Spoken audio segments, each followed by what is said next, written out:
Out of the gates and ready to go. OutKick 360 is underway. Wednesday edition is here. Plenty to hop right into in regards to the NFL, college football, and more. Bobby Carpenter of SiriusXM, OutKick's college football contributor, will join us in about 20 minutes. Looking forward to that conversation as always. We'll get his early thoughts on the college football playoff and much more. Clay Travis also on the show today. The fearless leader with us. That's coming up in hour number 3. Chad, good afternoon. Hutton, I'm in a festive mood today. Really? I'm walking around 6th and Peabody out in the bar room area, and I look up on the gigantic TV in the middle of the room. I know, yes. And Home Alone is playing. Home Alone 2 lost in New York. Home Alone 2 lost in New York. I just looked up and saw Kathleen O'Hara, I believe is the actress. Yep. I saw her on the screen, and I knew it was one of the Home Alones. It's the only thing I saw. And then they're playing the holiday music throughout 6th and Peabody. It makes me want to take a shot of that 130 proof moonshine just to warm me up a little bit more.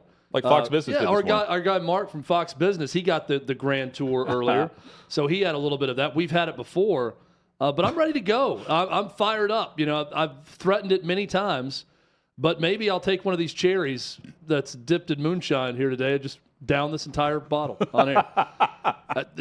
At some point, it's going to be the day. Have I told you the story about my buddy Frank in college, in my fraternity?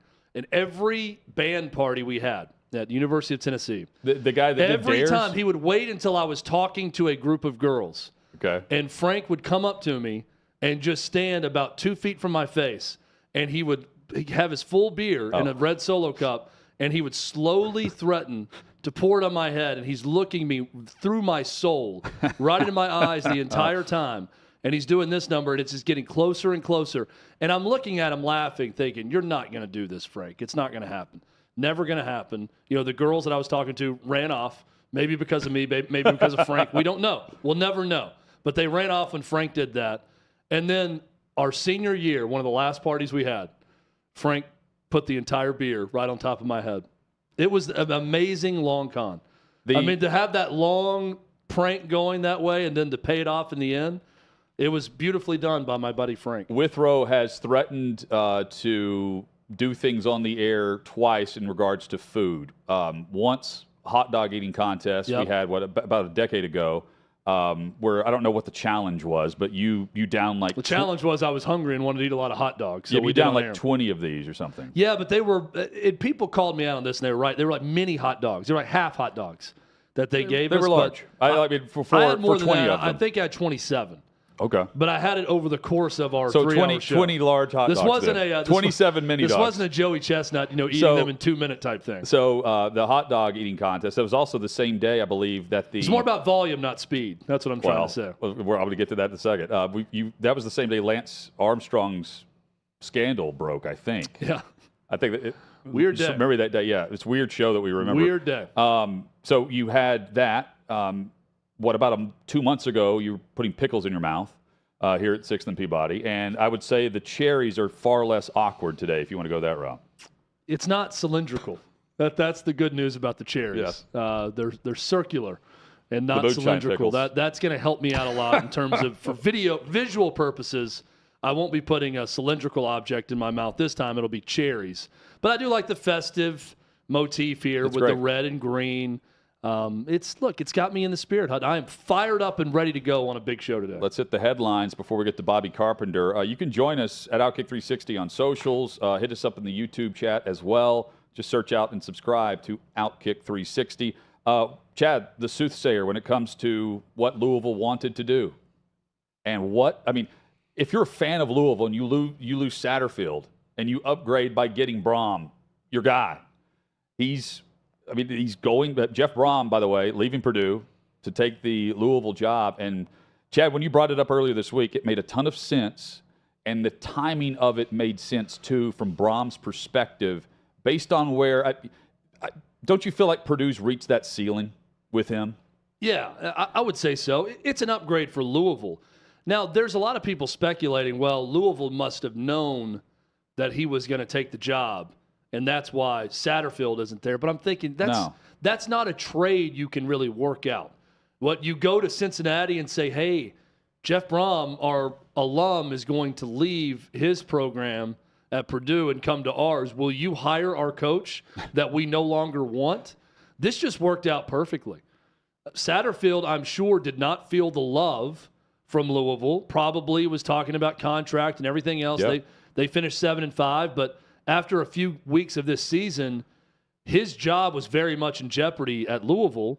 So he gets a great out where Cincinnati interviews him and he takes that job. He knew the writing was on the wall one way or the other. They weren't going to fire Satterfield after this year. But he also knew that it's one of those moves you get out ahead of the firing squad. Yeah. And that could happen a year or two from now. So think about the two coaching perspectives. Both will be expected to win, and you can win at both programs.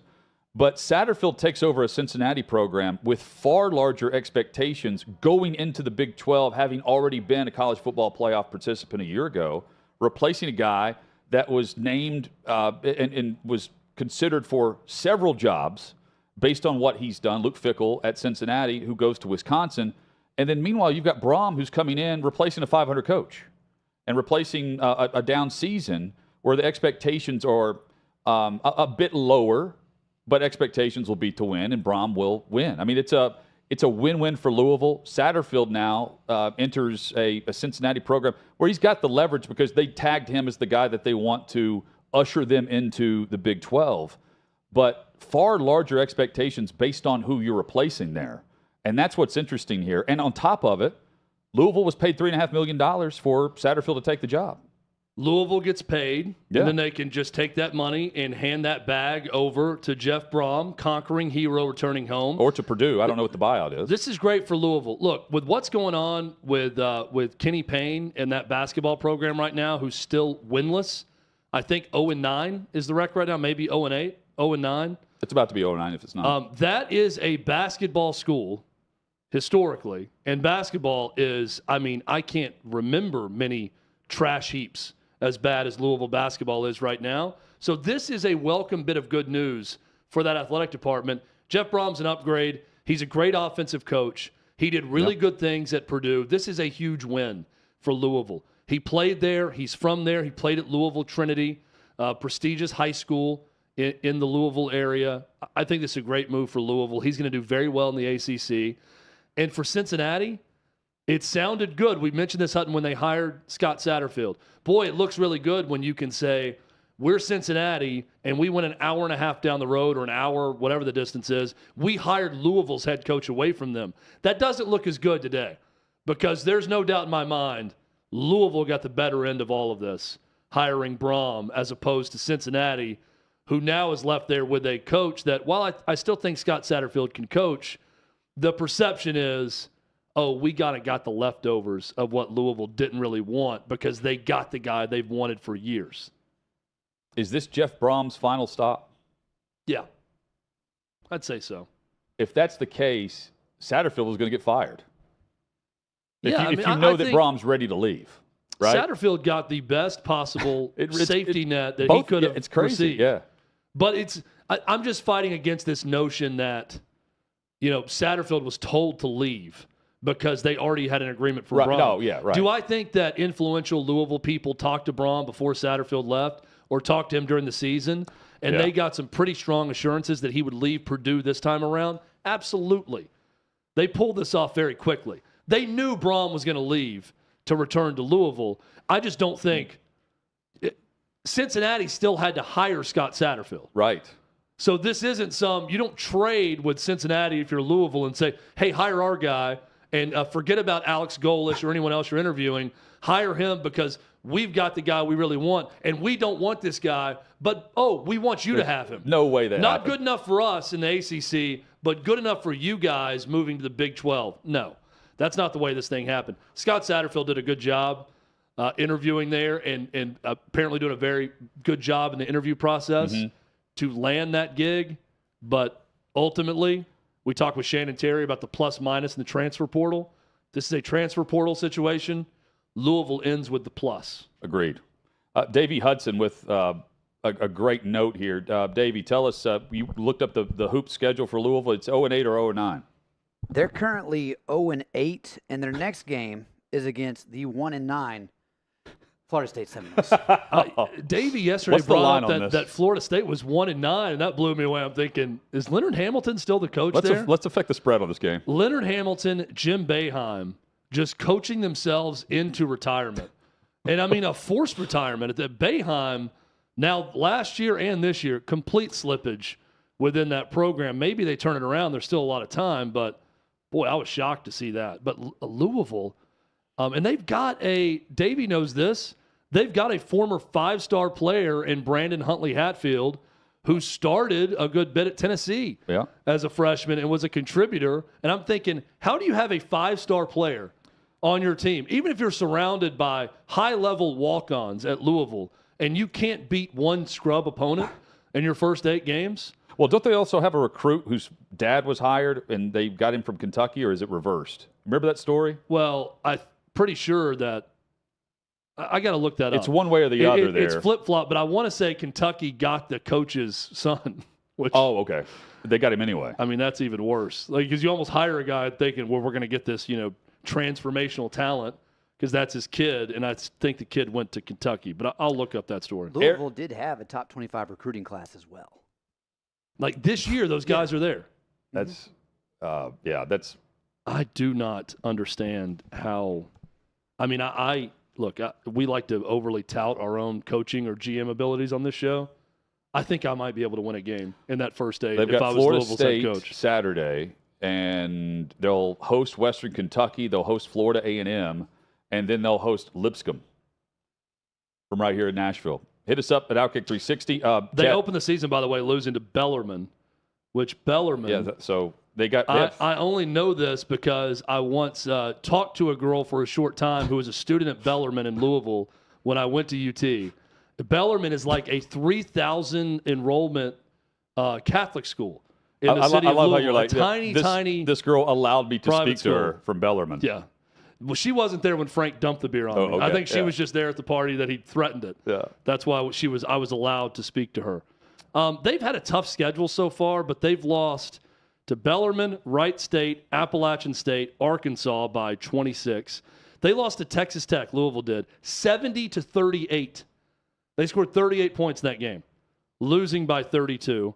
Cincinnati, Maryland, Miami. Not as bad as I thought because Wright State's typically a pretty good program. Still. The ones that really jump out, they lost by 1 point to Bellarmine and 1 point to Appalachian State. Every other game, you can see how they'd be losing. Now, they shouldn't be losing by 25 to Maryland, 19 to Cincinnati, and then 27 to Miami. That's the point differential in those games. And if 1-7, 1-8 Florida State takes them down, here's my prediction. They may be going on a run here of winless all the way to Kentucky, which is New Year's Eve. Here's my prediction. They get Florida A&M on Saturday, December 17th. That will be their first win of the season. They'll be 0-10 at that point. They'll be 1-10 after beating Florida A&M. That's me looking into the crystal ball for that Louisville season. Aaron Judge chooses pinstripes, and he makes a glorious decision. Baseball is better. Major League Baseball is better today because Aaron Judge remains a Yankee. And consider the decision that he made where, he's back and forth between the Giants and Padres had an offer, and then he chooses the Yankees, where the Yankees come back over the top and pay him. And, he bets on himself, and he wins. He would have won if he had just played this out and taken the bag and not gone back to New York. But what he's done is he has now ensured his legacy as a Yankee. And he has now paired himself with the Yankees for a lifetime. Consider he's already getting, 360? It's 9 years, 360. 9 years, 360. And he's 31 years old starting the baseball season whenever the season cranks up. So, the 20s are behind him. The Yankees are going to regret the contract at some point. But the pair of Judge with New York, and there's no fog with, is he, he's spent this time here and there, and there's no swan song season like we saw with Pujols with the Cardinals.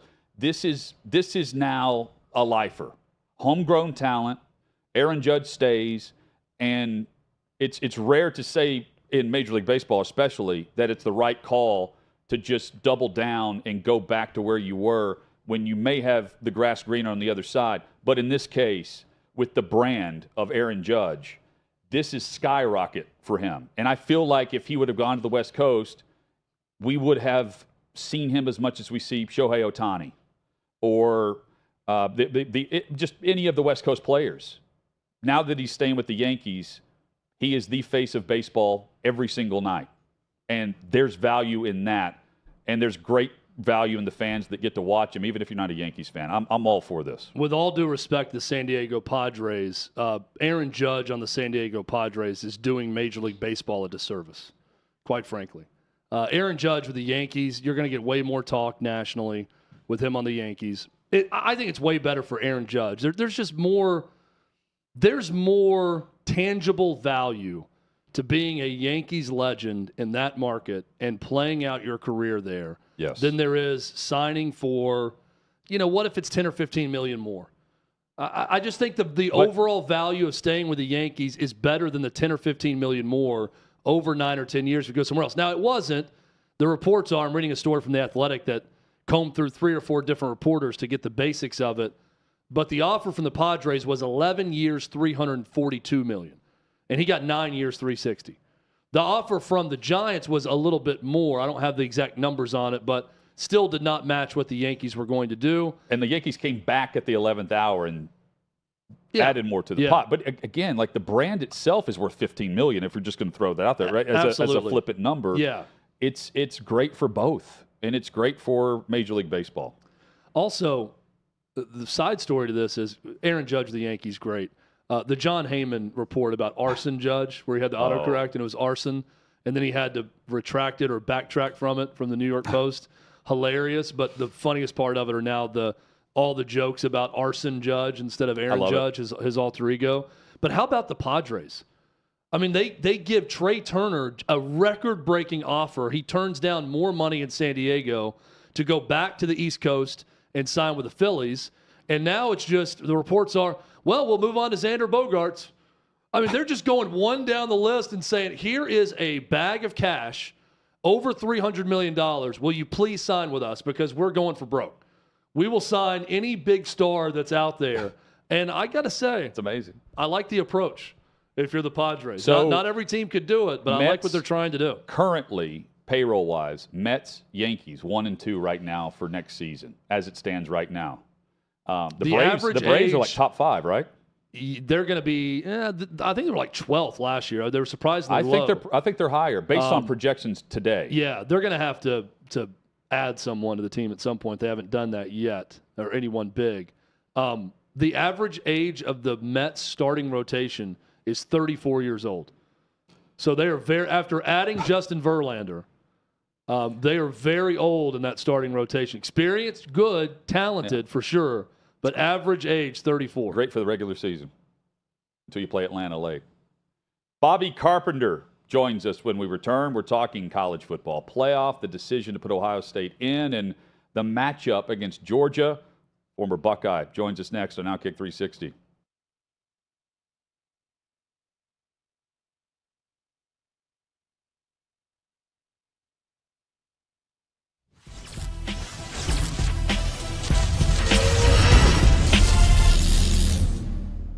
Today's edition of the Trey Wallace Podcast. Happy to be joined by Barrett Salee. Everything is powered by OutKick.com. Barrett Salee of CBS Sports joins us. What's up, buddy? Oh, just getting through transfer portal palooza, bowl games. It's funny, Trey. I don't know if you feel this way, but I've noticed this for a while now. The offseason in college football is so much crazier because there's no structure to it. Like there's not like a pattern like there is during game week. I mean, it's been crazy the last couple of days.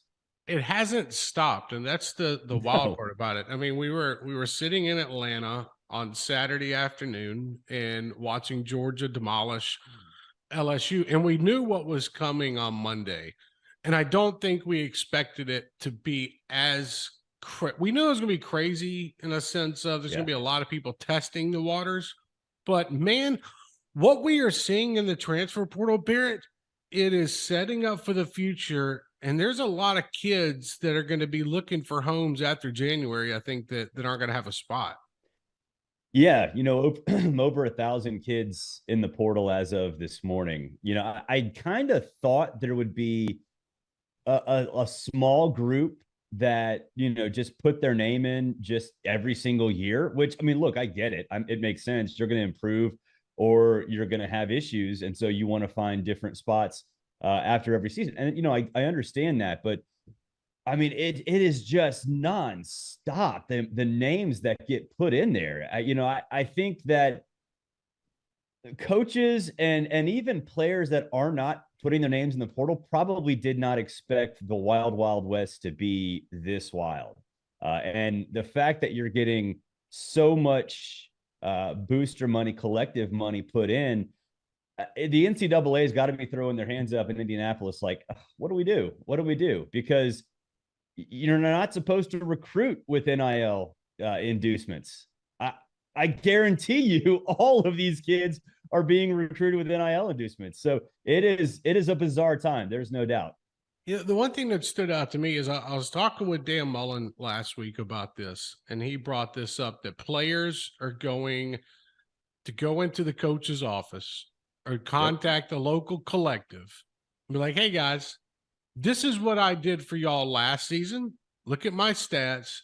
Yep. What are you going to do to keep me here when it comes to an NIL deal where I'm not testing the waters? How, in your opinion, how big of a deal is that to keep your current roster happy, knowing that you've got to go out and spend money, let's be honest, spend money to get players to come to your school? It's huge. It's huge. And I don't envy roster management on anybody. I've said for years, even when the transfer portal wasn't there and you saw some, grad transfers and waivers and all that stuff, that I don't envy roster management on anybody, even, rich men like coaches. I always said it's a rich men problem. Go figure it out. Well, not in regards to roster management. And you're right. You have to constantly recruit your own kids in addition to figuring out, where to go. And it's going to leave a lot of space for coaches to kind of look around and go, how do I fill out the rest of my roster? So yeah, it's difficult, and you do have to keep your roster happy. I do think though, Trey, and I don't know if you've thought about this, but it was something I was thinking about the other day, is that it has the transfer portal window, I think was necessary. It's crazy and wild or whatever, but it was necessary because it prevented players from leaving, at any time they wanted.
From 6th and Peabody, glad you're with us for OutKick 360 across the OutKick network. If you're listening to this great radio station, we hope you'll let them know that you're tuned in, and you can hit us up and let us know where you're listening currently across the Southeast, all the way Illinois to Bama, Mississippi, and more. OutKick 360 rolls on. Hunting quickly before we go to Bobby Yes. Carpenter, the coaches' votes are in for SEC annual awards. Hendon Hooker sweeps offensive MVP, both AP and coaches. Will Anderson Jr., Defensive Player of the Year from Alabama. The one difference is Coach of the Year, Kirby Smart, and not Josh Heupel, as voted on by the coaches. Bobby Carpenter joins us. Mentioning Will Anderson. Bobby, coming off of last year, Will Anderson, best defensive player in football. There's talk at the Heisman last year that he should have been a finalist. And he's had a quiet year for some reason, but he's been dominant on the field. Curious if you're watching him as much as you did last year when Bama's playing. Oh, I think he's muted. He's muted right now. Yeah, so if you're a defensive player, to be able, you guys got me? Yeah, I got you now. You good? All right. So the problem is for Will is when you're a defensive player, like you have to be front and center all the time. And if you look at Bama this year, when you suffer a couple losses and you're maybe not like in the hunt, like they always have historically been, that just hurts your visibility. And so you can go on, you can even be a better player, maybe a more impactful player. But the reality is, the Heisman Trophy is a beauty contest. And if you're not playing on the final Saturday in your conference championship game, and if your final game of the regular season isn't a major consequence, LSU had the thing wrapped up for a while. I don't think there was just enough attention around Bama to draw him in, even though this year he may have been as good or even better than he was last season. Bob, I want to get your take on Ohio State from this perspective. They remind me of the storyline of Georgia from last year. You got the Heisman finalist with Bryce Young playing against Georgia last year in the SEC championship game. And in that moment, the questions going into that game were, can Georgia get over the hump of Bama? This year, it's can Ohio State get over the hump of Michigan? Well, Bama beat Georgia in the championship game in the head-to-head matchup we actually saw. Michigan tops Ohio State again. But Georgia last year, Ohio State this year, both get in the playoff in those circumstances. And they have an opportunity based on the matchup to right some wrongs that happened in Columbus a couple of weeks ago. I don't know if you link it up the way I do. I like the matchup. I'm very intrigued by it. I'm picking Georgia. But I'm curious if you think that Ohio State has an opportunity against Georgia that they didn't show up with against Michigan. Yeah, I think that might be accurate. I never really thought about that, Hutton, to this point. And it makes a lot of sense. And, I think they put so much emphasis on trying to win that game against Michigan. I think that there was a degree of tightness probably from the players and maybe even a little bit from the coaches to where maybe you don't play as freely. And, sometimes, a good beating promotes personal growth. And so you get beat up at the end of the game.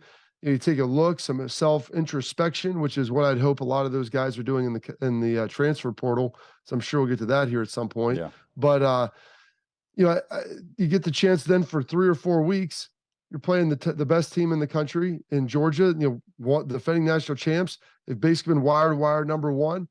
And you have the talent to be able to go out there and match up. And so, talking with some people from Georgia, we had Aaron Murray on our XM college football playoff selection show. And I asked him about it, and he's like, I think we got screwed being Georgia. He's like, I don't know why they would put Ohio State there and not put TCU. And that to me, I'm like, he goes, I thought Georgia was, or Ohio State was the second best or best team all season long. So there's a lot of stuff that goes back and forth with that. They've got the talent to be able to play with them. It's just going to come down to execution. Georgia's really good. You're gonna have to handle them up front. And, if you're able to maybe sustain that pass rush a little bit, then maybe you can take advantage of a Georgia secondary that's probably the weakest part of that defense, which is a very, very good defense, but everybody has a little area that they're susceptible to. And we'll see if Stetson Bennett can continue this run that he's been on for really about a year and a half, where he's been playing some really nice football. Let's get your initial reaction to the other matchup, TCU against Michigan. We know the physical nature in the trenches for Michigan. How do you think TCU matches up with that?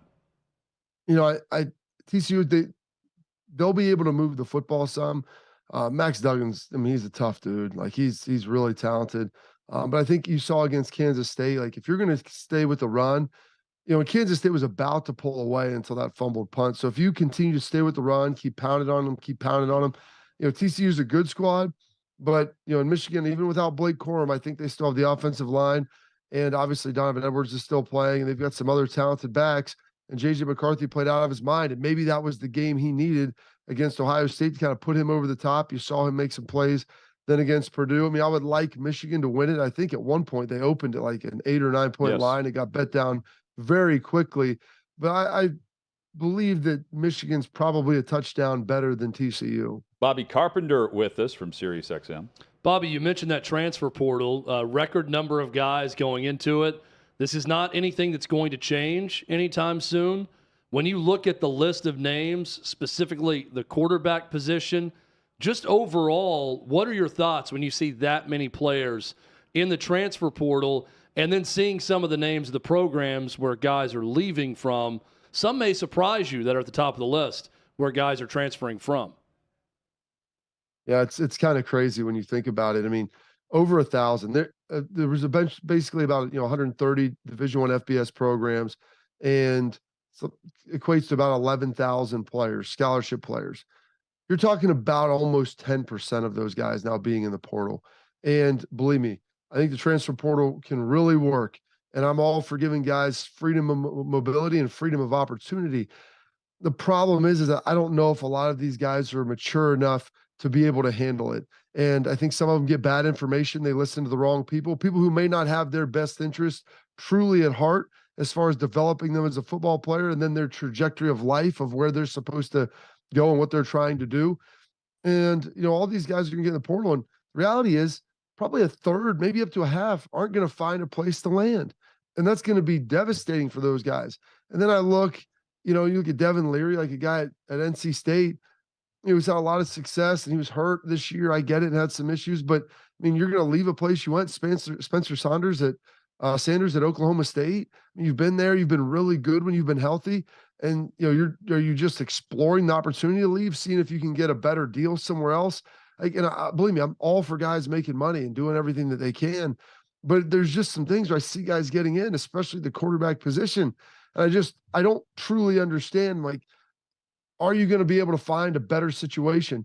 You were at some place where they have a good coaching staff, you have a good program, they've developed you, they've invested in you, you're the leader of the team, and you may have a C on your chest. And I get it, man. I'm never going to tell anybody not to maximize their dollars, but at some point, like, there needs to be some level of accountability. And, some guys, when they may not be playing and they're hopping in there that are, first and second year players who, think there's a better situation somewhere else. Those are the guys that I really worry about. Because if you didn't play at your first school, unless you're like transferring down and you already have a place lined up, a lot of the reason that you didn't play at your first school is going to follow you. Generally, it's not situationally based. Everyone looks at, the Joe Burrows, the Justin Fields, guys like that, Jameson Williams, and sees like, oh man, these guys are transferring. It always works out. But the reality is a lot of times they transfer and it doesn't work out. We're talking about JT Daniels now, potentially going to his fourth school. And you know what? You started at USC, some as a freshman, you couldn't beat out Stetson Bennett. You go to West Virginia, play pretty well.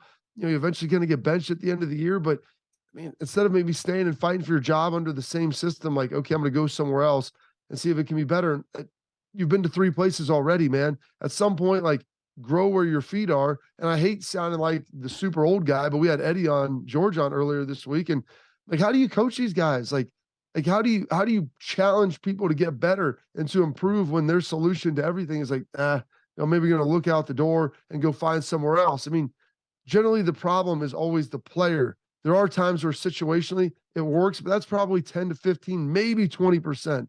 Most of the time it's, hey, instead of continuing to be entitled my whole life, why don't I decide to, pick it up and try to go work and try to get something done? So Jeff Brom has had other opportunities to go home and coach his alma mater, and he's not jumped at that opportunity until now. Leaving Purdue after winning the the Big Ten West and playing in a Big Ten championship game, and he goes closer to SEC territory now as the head coach at his alma mater, Louisville. What do you make of that move, Bobby, and what direction do you think maybe Purdue will be looking to go in next? It's a good question where Purdue's going to go, because I think Brom, had them turned around. If you look at this year, I mean, they narrowly lost to Penn State to open the season. They lose a tough one where they just botched the end of the game against Syracuse. I mean, I liked Purdue have a chance to win the West. I thought they'd have a chance to win the West and be like maybe a 2-loss team as opposed to ultimately what they were. I think Louisville made out like bandits in this because they got Cincinnati to take Satterfield off their hands. I mean, they were trying to basically get rid of him, and he goes somewhere else. And I don't think he's all that great of a coach. And then you get the guy you really want anyway. And so it appears to be a huge win and a huge coup for them. So Brom gets to go home and have the type of success, hopefully, that he really wants to have there. And, you get Satterfield out of there without having to fire him. So it's it's a huge coup, I think, for Louisville with what they were trying to accomplish. Deion Sanders, this past season, I don't know if many people know this, Mike Zimmer, the former Vikings coach, was an analyst for Jackson State. Deion is taking him with him to Colorado as his defensive coordinator. I'm curious what you fit, just gut reaction to success. What is success for Deion at Colorado? What do you think actually comes of this hire with the investment in Prime? So I'll tell you this. I think Deion Sanders is a smart guy from a standpoint of he's a great promoter. I think he's a great motivator. He's a great CEO head coach.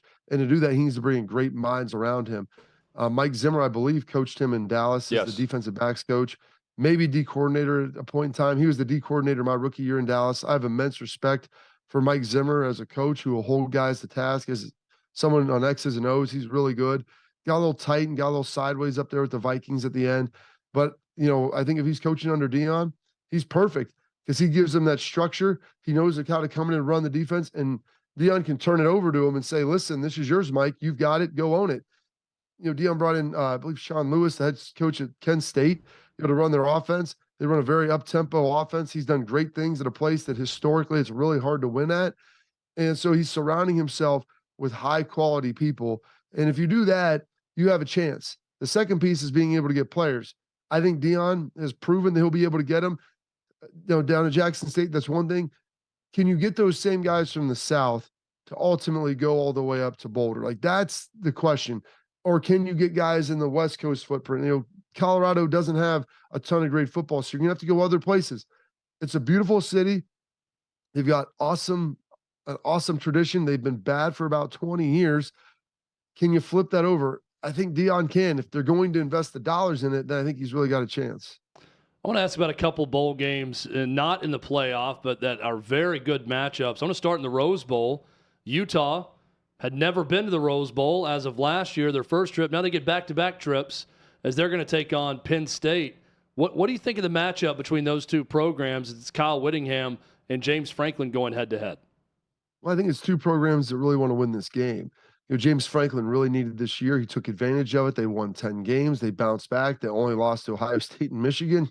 And winning a Rose Bowl and going 11-2, when you have Aller waiting in the wings, you know, Drew Aller, their freshman quarterback, like, and a really good young nucleus, like, you've got something to really build on and get some momentum going into this next season. Then Utah, I mean, what Kyle Whittingham's done, man, their players are bought in. They play really hard. And I mean, I was talking, I forget to who about this, doing a million hits. I was like, you know, you go look at two teams about a decade ago that were dying to get into the Power Five. They're both in the Mountain West, and you have TCU and Utah. And I'm like, obviously TCU made the playoff this year, but I go, who has been more successful with their emergence into the Pac-12 and the Big 12? Like, TCU's won it. They've done some things. Utah's won it the last 2 years. TCU's obviously in the playoff, but I mean, both of those programs have ascended in an incredible way, and Kyle Whittingham has been awesome since taking over there for Urban Meyer. So it's been very, very impressive what they've done. They play hard, they play smart, and their quarterback's a straight stud.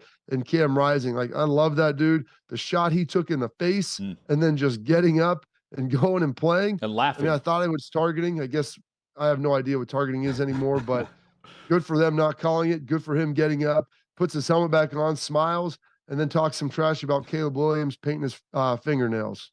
Another great program matchup is in the Orange Bowl, and it doesn't get much more orange than Clemson and Tennessee in that game. I wish Hendon Hooker was playing in this game and not Joe Milton. But on the Clemson side, you've got DJ benched.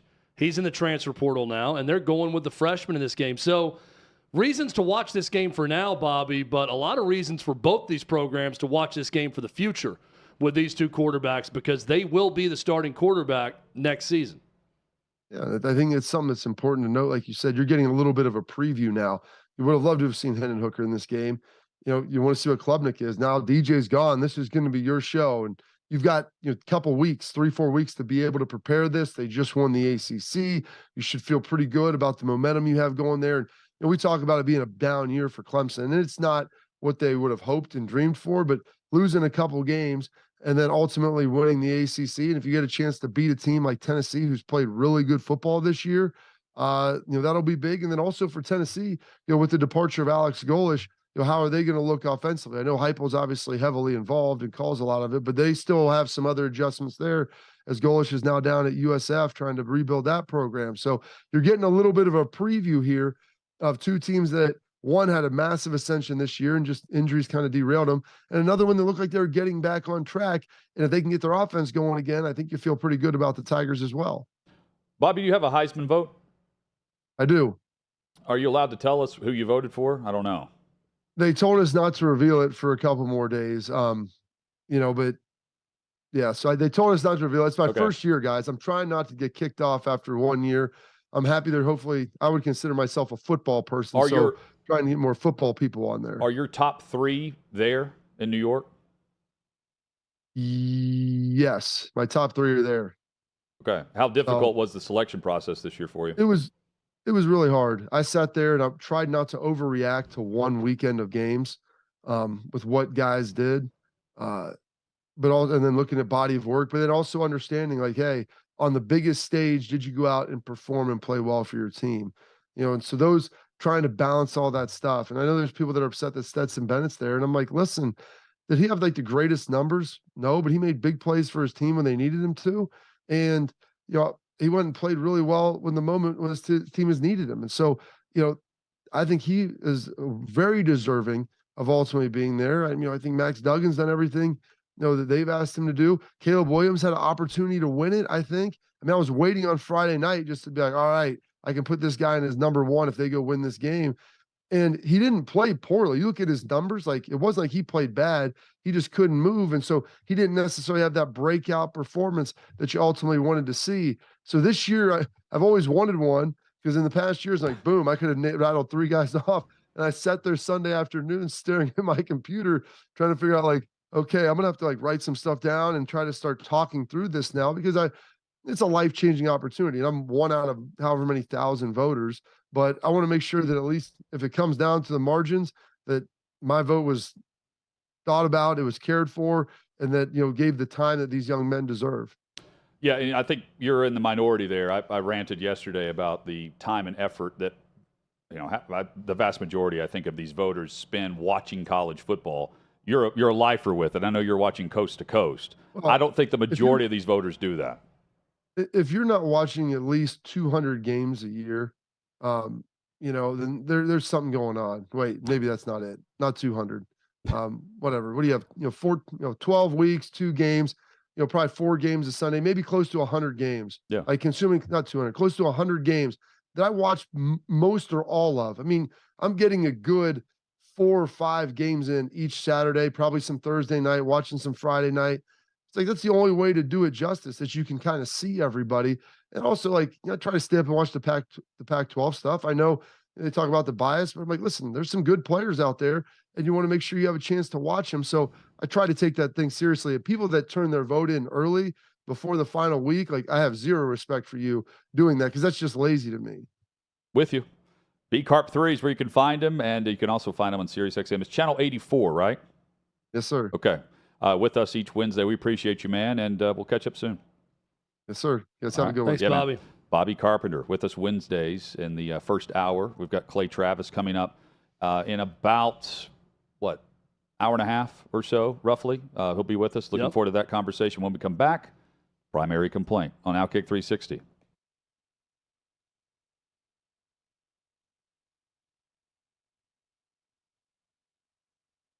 Two teams went out. One was actually a team from the unit that I now play on TV that was attached to us.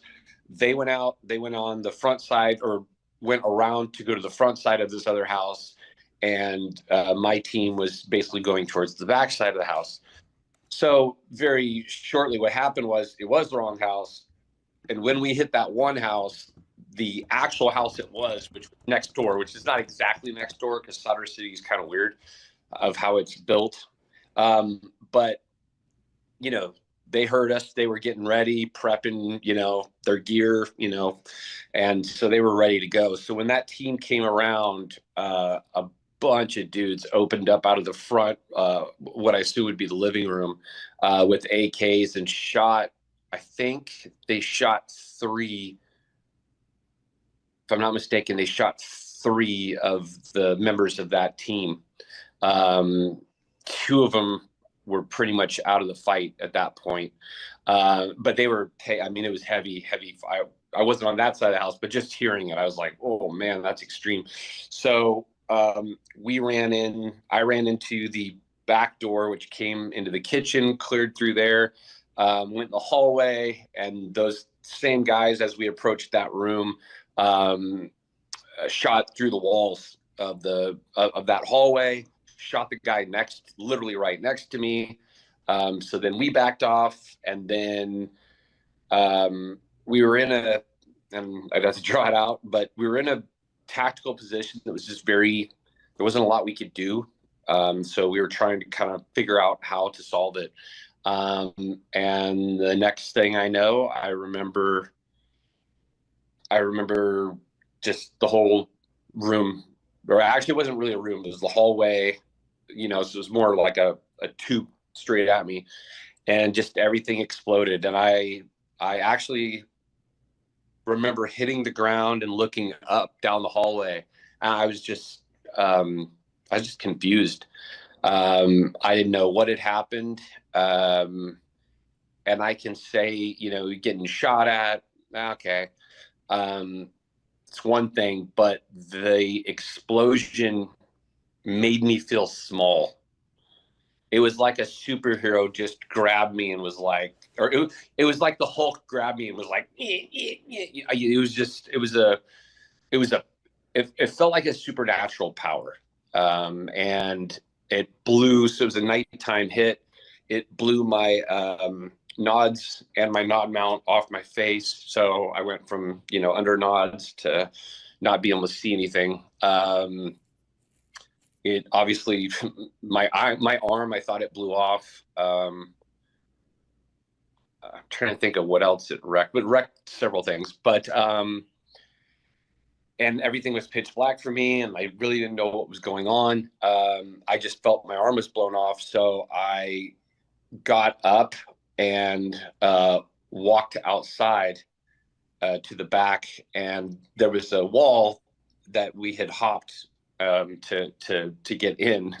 That wasn't happening, so I just put my back against the wall and tried to take care of myself. But I never lost consciousness. The only time actually I did lose consciousness is when, and I still to this day don't know how they got me over that wall. I have no idea. But other than that, probably 5 minutes that they got me over the wall, I never lost consciousness.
OutKick 360 rolls on. This from Brett McMurphy as we get set for primary complaint. Just real quick, Chad. Big Ten Commissioner Kevin Warren says that they're open to having both first round and quarterfinals on campus sites in the 12-team playoff. So 2 rounds on campus. Warren said it's going to be, quote, wonderful, or would be wonderful, not will be, would be wonderful. Quarterfinals are set for the bowls in 2024, 2025. So the earliest that they could review the structure of the on-campus 2026 would be 2026. So we could see the first 2 rounds on campus, which would be awesome. Bring it on. Yeah, unbelievable. It's time for primary complaint. It's time to air our top grievance of the week. You can complain all you want. My job is so unfulfilling. Don't run away from your feelings. It's time for primary complaint on OutKick 360. My primary complaint today, the Tennessee Titans. A weak attempt at explaining, or really not even trying to explain, why John Robinson was fired. Little more than a statement from controlling owner Amy Adams-Strunk, who wasn't available to the media to take questions today. The president of the team, Burke Nihill, was not available to the media either. The voice of the team is Mike Vrabel, who tried to act like he couldn't remember if Amy Strunk was in the room when they traded A.J. Brown. She was. It's on camera. And it's just bizarre to me that they will not address the elephant in the room on a day where the questions are going to be about why they fired their general manager for a 7-5 team, leader of the AFC South, and in the middle of December, and not after the results are final. That's my primary complaint. Completely and utterly ridiculous. Also completely and utterly ridiculous is my primary complaint, which is parents who turn their social media profile picture into pictures of their children either shirtless or in swimsuits.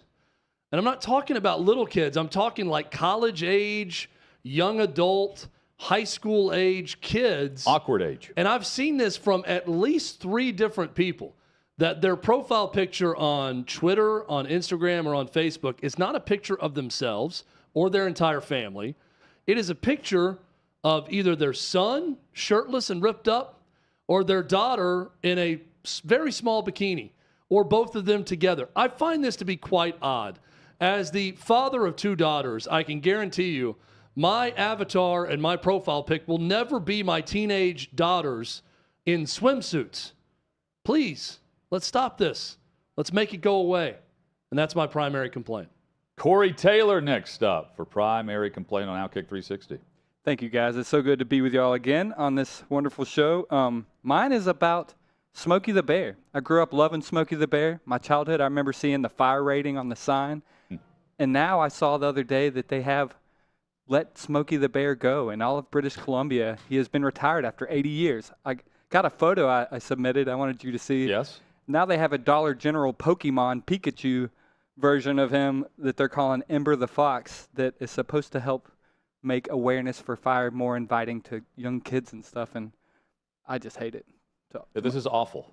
It's the worst. I'm glad you brought this to our attention. Yeah, it's... This is like Mr. Peanut getting killed off on the Super Bowl commercial. I love how upset and passionate Corey is about Smokey the Bear, because I kind of agree with him. I mean, of all of the mascots for any type of movement, do you know of any other one besides Smokey the Bear? Is there some big push to push out Smokey the Bear? Don't know it. I don't. Is there a mascot Ember for the Fox? For not drinking and driving? Do they have a mascot that we don't know about? I mean, of all the PSAs out there about stopping forest fire, we know Smokey the Bear. We don't know any other mascot or anyone attached to it. We know Smokey the Bear, yet someone thought that's not good enough for them. I used to like Canada, you know? It just keeps going down and down. I never liked Canada, so. Corey Taylor bringing it. I take that back. If you go to Buffalo, New York, and you go to Niagara Falls, I do love the Niagara Falls side on Canada way better than the American side. The Canadian side of the falls is far superior. They have high-rise casinos. They've got better hotels, way better. That's the one area, that and maple syrup. That's where Canada wins, but certainly not with the elimination of Smokey the Bear. So terrible decision. Todd McShay is complaining about Jackson Smith in Jigba, and whether or not he's truly hurt, injured, and the status for the college football playoff for Ohio State. Dive into that.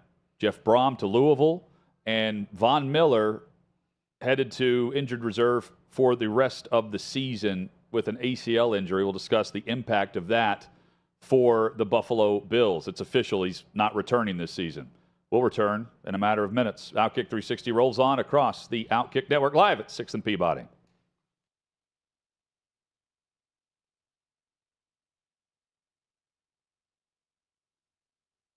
College football's in trouble. There's a lot of people trying to keep it from happening. I think it's a general consensus across the college football landscape. We want to play football. College football is a huge part of the fall. It's a huge part of Americana itself. It just really felt like people in the country needed college football to just feel a little sense of normal. Big news from the Big Ten as the conference releasing its 10-game football schedule. We go home thinking that we're going to be practicing the next day. Everybody gets a text, stay home, everything's canceled. Big Ten fall football season has been canceled. We just believe collectively there's too much uncertainty. I guess what I'm trying to understand, though, Kevin, is that was the same position you had 6 days ago. The Big Ten is an unmitigated disaster. There was a ton of confusion. There was presidents saying one thing, there was coaches saying another. Players had to be silent, coaches had to be silent, ADs had to be silent. People said, how does what you just did make any sense? And nobody really knew what the heck happened when they voted to cancel the season. You make this huge historical announcement, and then Kevin Warren never does a press conference to explain it. It was like a masterclass in how not to handle a crisis. The word really that was lacking in all of this is transparency. It felt like a lot of stuff was happening behind closed doors. Even today, we still don't know what occurred. So you don't tell us parents, that's fine, but you're not telling the young men that it affects. We have to make a decision to save the season. What about the history books? What about the rivalry games? What about Paul Bunyan's axe? How is that not going to go to a team this year? This is a failure of epic magnitude. The Big Ten presidents and leaders should be held accountable for the disastrous decisions that they're making. Then the commissioner doubles down, saying his decision will not be revisited. And that's the point. It felt like a war was declared on the Big Ten and Kevin Warren. Everything turned political. Because if this is medical, then you would have stopped the game of football a long time ago. I think the Big Ten leaders will tell you that they probably made a mistake in hindsight. If I had the chance to do it all over last year, I would make the same decisions that we made.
We're back. OutKick 360 rolls on, hour number 2, just like that. We're here. Clay Travis joins us in an hour and 15 minutes. Looking forward to that chat. And plenty of football discussion over the next hour. We'll get into some NFL headlines, news notes, and expectations for some teams that are not on the playoff track. We'll give further details on a very awkward and strange presser with Mike Vrabel today, who refused to dive into details on the John Robinson firing as general manager for a winning franchise. But Chad, Jeff Brom is the new head coach at Louisville, and Tom Dienhart at On3 has received a screenshot of a text that Jeff Brom sent the Purdue players about accepting the Louisville job. Our Davey Hudson doing his due diligence, because this does not look like a screenshot that's posted, but this is a notable Purdue reporter that's reporting this and posting it. So we're going to go with it. But this is the text from Jeff Brom. And it starts with, hello, guys. Wanted to reach out and inform everyone that I've decided to accept the University of Louisville head football coaching job. While I love Purdue dearly, the time is right for me to go back home. I just spoke to our football team at 1 p.m. today. I will personally reach out to each and every one of you in the next 48 hours to answer any questions you may have. Thank you, Coach Jeff Brom. Purdue, a couple things that jump out here. Wrong, accept. Yes. Need to have A-C-C-E-P-T, just me nitpicking Not here. E-X-C. And also, you could probably have dropped the Purdue at the end of it. That maybe is just like a copy and paste that he puts at the end of every text, or that's what he signs off with. But no longer the coach at Purdue. No. So sending that to Purdue players. Thank you, Coach Jeff Brom, Purdue. So I guess he's saying that Dienhart's saying that he sent this to the Purdue players, but in this he says, I just spoke to our football team. Our football team, is that Louisville he's talking about? Yeah. And he's going to text the Purdue players? I was confused about that part of it, too. Yeah. Because it says it's sent to Purdue players. Yeah. And, this from Tom. This is the text Jeff Brom sent to Purdue players. Straight from Dienhart. Yeah, and then other outlets are crediting Dienhart with it. It's just maybe it's weird. He meant staff. Instead of team, when he said who he met with, and I'm going to meet with the players in the next 48 hours. I don't hate this. This is if you've got the schedule now when you take the gig and you're going to mention that you're going to reach out to each and every one of the players, so be it. I'd rather know ahead of time what's going on and know that, hey, this is coming, right? It's like when Clay sold to Fox, Chad. When Clay sold to Fox. Yeah. How did he handle it? He sent us a text. And then he called us. Yeah, that's how it works. Look, the news cycle moves fast. That's what we're trying to say here. So if you've got a big story and you've accepted a job or you're doing something, it's going to get out soon. Mm-hmm. Because why? Well, even if you don't tell anyone right then, there are other people that are involved in the process that can go tell a reporter friend what's happening, and it's going to get out. So there's no good way to do this. Sending the text to the players, people are going to, criticize that, but if a coach were to leave, I don't know what I would want. I think that's such an awkward. Okay, we're going to go to the team room now. I'm with you. First off, I had the day off is maybe what I'm thinking. Like we're going to go gather so you can thank us for our service and while you're going to another job. That's sort of a lateral move. Okay, great. Thanks. See ya. I'll follow Twitter now to see who the next hire is going to be. I'll follow this coaching search closely to see whether or not I'm going to portal or not. That's my thought. Brian Brom is the interim coach there, right, for the bowl game? That's interesting. Yeah. And the searching hot board, I don't know what your thoughts are. Jim Leonard's not going to be at Wisconsin, of course. What's going to be amazing is watching the Fenway Bowl between Cincinnati and Louisville, and the broadcasters aren't going to spend a second on that game. The whole conversation is going to be about, boy, now Louisville with Jeff Brom and Cincinnati. You got Satterfield coming from Louisville to Cincinnati, not on that side. That's going to be, they're going to show the coaches coaching in that game over and over and over again. I'm willing to bet both Jeff Brom and Scott Satterfield make an appearance on that broadcast. I'm going to record that game just to watch all the talk about both those programs and not to actually watch the Fenway Bowl. Jackson Smith and Jigba, maybe he's going to record this broadcast and the college football playoff broadcast because he's opting out. He's not going to play, says he's hurt. But Todd McShay says, no, you're healthy enough to play. You're lying. And how about McShay stepping up and calling out one of the players who's trying to use health as the excuse to get ready for the NFL Combine? I love this. So I've said, and I know you feel a little bit differently about this. I love guys who play. All right? No, I love guys who play. I just don't think it affects you. Just point blank. Yeah. And Todd McShay is saying it does affect you, which I don't know that's the case depending on your level of talent. Now, if you're a fringe guy, if you're in between the first and second round or second and third round, could it cost you a spot to go down a little bit? Yes, I believe that it would. But this is what I love about this. This protection of players in this sacred safe space where you can't criticize a player for a decision drives me nuts. Okay? Because I get that players have more autonomy now and that the system wasn't always rigged in their favor for years. And now they can decide where they're going to go and if they're going to make money and all of that. And I'm fine mostly with that. But you can criticize both sides. Just like we can criticize coaches that leave for more money, or coaches when they yell at a player on the sideline, or coaches when they do something. We can criticize players also. And here's Todd McShay at ESPN just calling it like it is. This is a lie. He could play in that game.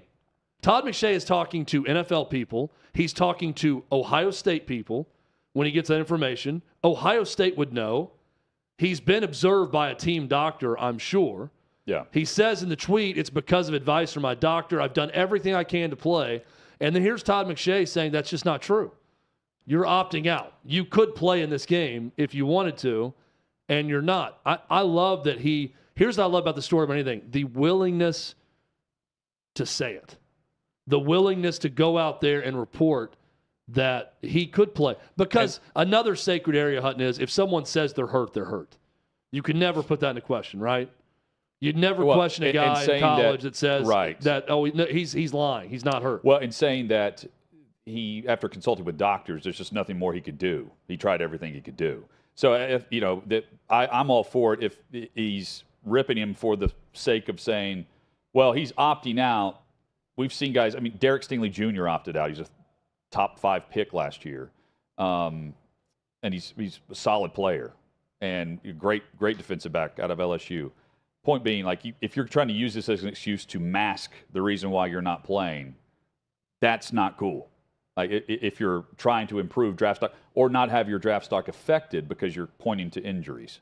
But I don't blame players who opt out for the sake of protecting themselves for April, especially top guys, because we have seen how that is affected several players in recent years and their overall draft stock. While I think it's awesome, you know, that Corral or several others will play in a bowl game. If you get hurt, it does affect your overall training for the combine and how teams will view you. There are more red flags about the injury history than they are bowl game history. Yeah, this isn't a bowl game, though. You know, it is technically a bowl game, but it's for a playoff. I don't know that we've seen a player do this. Now, he's claiming injury, and I think the reason he's claiming injury, if in fact it's not, and he is medically cleared to play, is because he knows how bad that's going to look to scouts. And that's what Todd McShay is saying. Derek Stingley Jr., I think, opted out after a small injury where he could have come back and just decided, I'm going to go ahead and get ready for the draft in the middle of last year. I was making sure it wasn't the 2019 season where they won it all. And someone could point this out to us on Twitter, if you can remember someone. I don't remember anyone that just flat opted out of the playoff. No, I don't Or either. a national championship. So, look, if two sides to every story, the side of the story from Smith and Jigba is I'm hurt under doctors, not orders necessarily, but doctors' advice. I'm taking their advice, and I'm not going to play and get ready for the draft. That's his claim. Todd McShay came off the top rope and said, not true. I know for a fact the guy could play if he wanted to, and this is going to be noted by NFL teams that he elected to do this. So I think there's two parts to this. One, NFL teams should note and will note this guy would not play for a championship. His team he'd been around for so long is competing for a national title, and he opted out of that if they believe Todd McShay. And two, he lied about it. That's another issue. It's one thing if he just said, I'm opting out to get ready for the draft. was completely upfront about it. I'm more concerned about my NFL career than this playoff. Well, I'm going to go show the NFL team how concerned I am about them and what I'm doing next. So it's a twofold problem if Todd McShay's right. One, the guy doesn't want to play in the playoff. And two, he's lying about his injury, saying that's what's preventing him. So I could see how that could cause some red flags. Now, to your point, Hutton, will that stop everyone from drafting him at some point? No. Someone's going to take a chance on talent. Always. Hit us up with your thoughts at OutKick 360. Von Miller done after further evaluation. They found that it is an ACL tear for him. There was some question about if it's a sprain, if he's going to be able to come back, and what the length of the injury would be. This is a big blow for Buffalo because Von Miller is a closer. Von Miller closes out big games, and that's why they brought him in. He's a difference maker for Buffalo, where they really struggled in that area a year ago, and now they don't have him. Buffalo's defense has been good. In the playoffs last year, they were not great, and they need to affect the passer. And they know who they're up against. They're up against Joe Burrow and Patrick Mahomes. And to get over that hump, it's going to take more than just home field advantage. You've got to make sure you put pressure on the QBs and speed up their process. And it's easier said than done. But Buffalo couldn't do it a year ago, and they're losing their best guy, regardless of age and overall how much you think he actually produces snaps over like big snaps on game day. The snaps where he is available, Chad, in the fourth quarter, that's when he closes out games and has a big moment that gets the football back on third down, forcing a punt, and Josh Allen possesses the football. It's a big loss for the Bills. The Bills are the team that I believe once the playoffs start will be the nation's darling. I think a lot of people who have teams either out or are indifferent on it, that just like watching good playoff football, will rally around the Bills trying to win that first Super Bowl after so much heartache in the early 90s with those 4 straight losses. And because of that city, that fan base, what they do for charity and how they rally around it, how insane they are, quite frankly, to hurl their bodies through tables at tailgates. We all like to watch those videos. Yep. I think the Bills are going to be the darlings. So this is a big blow to that defense, which not a good thing for Buffalo as they get ready. Now, we're starting to handicap these conferences, and you look at the AFC, I still think it's Buffalo, it's Kansas City, it's Cincinnati, very firmly at the top of that conference. So how greatly does this change the Bills' fortune against one of those two teams? I think that's the chief competition right now. And that's not to completely discount everyone else. Baltimore, if they start playing better. Miami, also another one. But I really think we're starting to see the cream rise to the top, and that cream consists of Buffalo, Kansas City, Cincinnati in the AFC. And they've now lost in back-to-back seasons key defensive players due to ACL injuries. Tre'Davious White was last year, and he's just now coming back into the mix and played his most significant snaps, I believe, on Thanksgiving Day for the first time. And then this year, of course, Von Miller. Other teams, Chad, no chance at making the postseason. One of them, the defending Super Bowl champions, Von Miller's former team in the Rams. We discuss when we come back who we are saying is done. And so long. And the impact of Baker Mayfield and the opportunity he has to provide a backup option if Matthew Stafford's just not physically ready to go next season the way he wasn't physically ready to go this season. And that's coming from Sean McVay. More on that next on OutKick 360.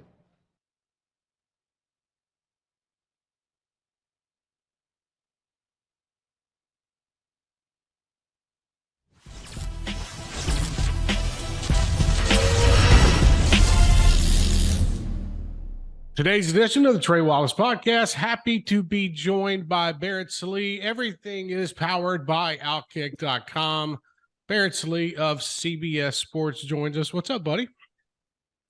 Oh, just getting through transfer portal palooza, bowl games. It's funny, Trey. I don't know if you feel this way, but I've noticed this for a while now. The offseason in college football is so much crazier because there's no structure to it. Like there's not like a pattern like there is during game week. I mean, it's been crazy the last couple of days. It hasn't stopped, and that's the wild part about it. I mean, we were sitting in Atlanta on Saturday afternoon and watching Georgia demolish LSU, and we knew what was coming on Monday. And I don't think we expected it to be as we knew it was going to be crazy in a sense of there's going to be a lot of people testing the waters.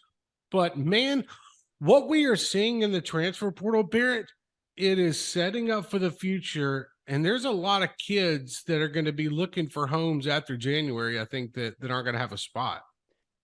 Yeah, over 1,000 kids in the portal as of this morning. I kind of thought there would be a small group that, just put their name in just every single year, which, I mean, look, I get it. It makes sense. You're going to improve or you're going to have issues. And so you want to find different spots after every season. And, I understand that, but I mean, it is just nonstop. The names that get put in there. I think that coaches and even players that are not putting their names in the portal probably did not expect the wild, wild west to be this wild.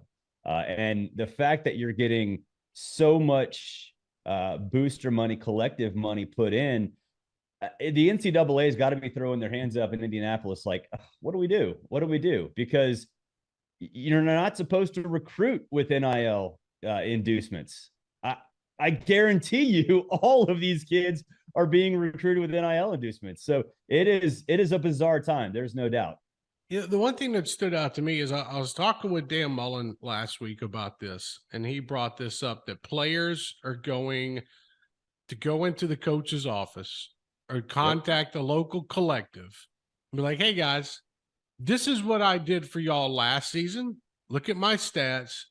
Yep. What are you going to do to keep me here when it comes to an NIL deal where I'm not testing the waters? How, in your opinion, how big of a deal is that to keep your current roster happy, knowing that you've got to go out and spend money, let's be honest, spend money to get players to come to your school? It's huge. It's huge. And I don't envy roster management on anybody. I've said for years, even when the transfer portal wasn't there and you saw some, grad transfers and waivers and all that stuff, that I don't envy roster management on anybody, even, rich men like coaches. I always said it's a rich men problem. Go figure it out. Well, not in regards to roster management. And you're right. You have to constantly recruit your own kids in addition to figuring out, where to go. And it's going to leave a lot of space for coaches to kind of look around and go, how do I fill out the rest of my roster?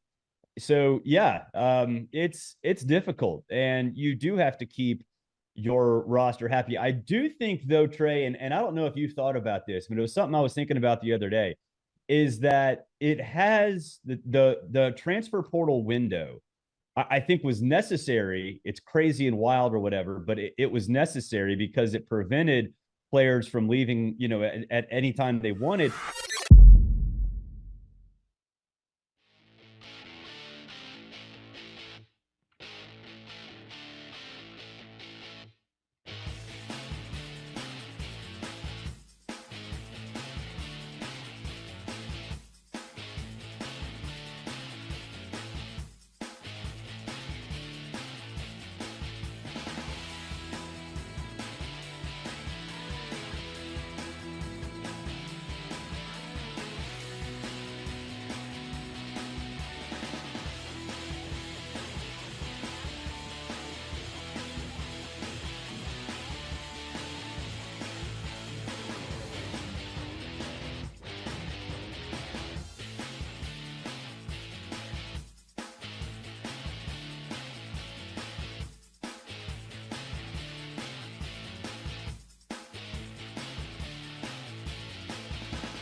From 6th and Peabody with Hee Haw Beer and Old Smoky Moonshine. Glad you're with us for OutKick 360. With Chad Withrow, I'm Jonathan Hutton.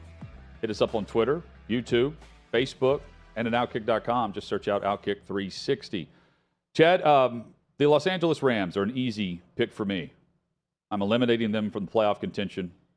based on my little bracket here week to week. And look, it's not looking good for me with the Commanders or the Jets. I say that each week. I'm confident in the last several selections with the Packers, Steelers, Jags, Cardinals, and now the Rams. The Rams who will be without Aaron Donald on Thursday. The Rams who may play Baker Mayfield tomorrow night on Thursday Night Football. A day and a half after arriving, being claimed on waivers. Sean McVay would not say if he was going to be able to play, but the idea is he could be active. So if he's active on game night, I mean, he's at worst the backup and he's a play away. But again, when the reports were that he nearly... It's not a great sign of your offensive complexity. No. If you can start a guy a day and a half later at quarterback. It's bad. It's really bad considering where they were a year ago. And think of, too, about right now, the Detroit Lions are better off at quarterback than the Los Angeles Rams. Now, hear me out on this. Jared Goff is playing much better football than Matthew Stafford. And that's even prior to this injury, the concussion. He came back, another concussion protocol situation. Now he's done for the year with spinal cord issue. The trade works out because they end up with the Super Bowl.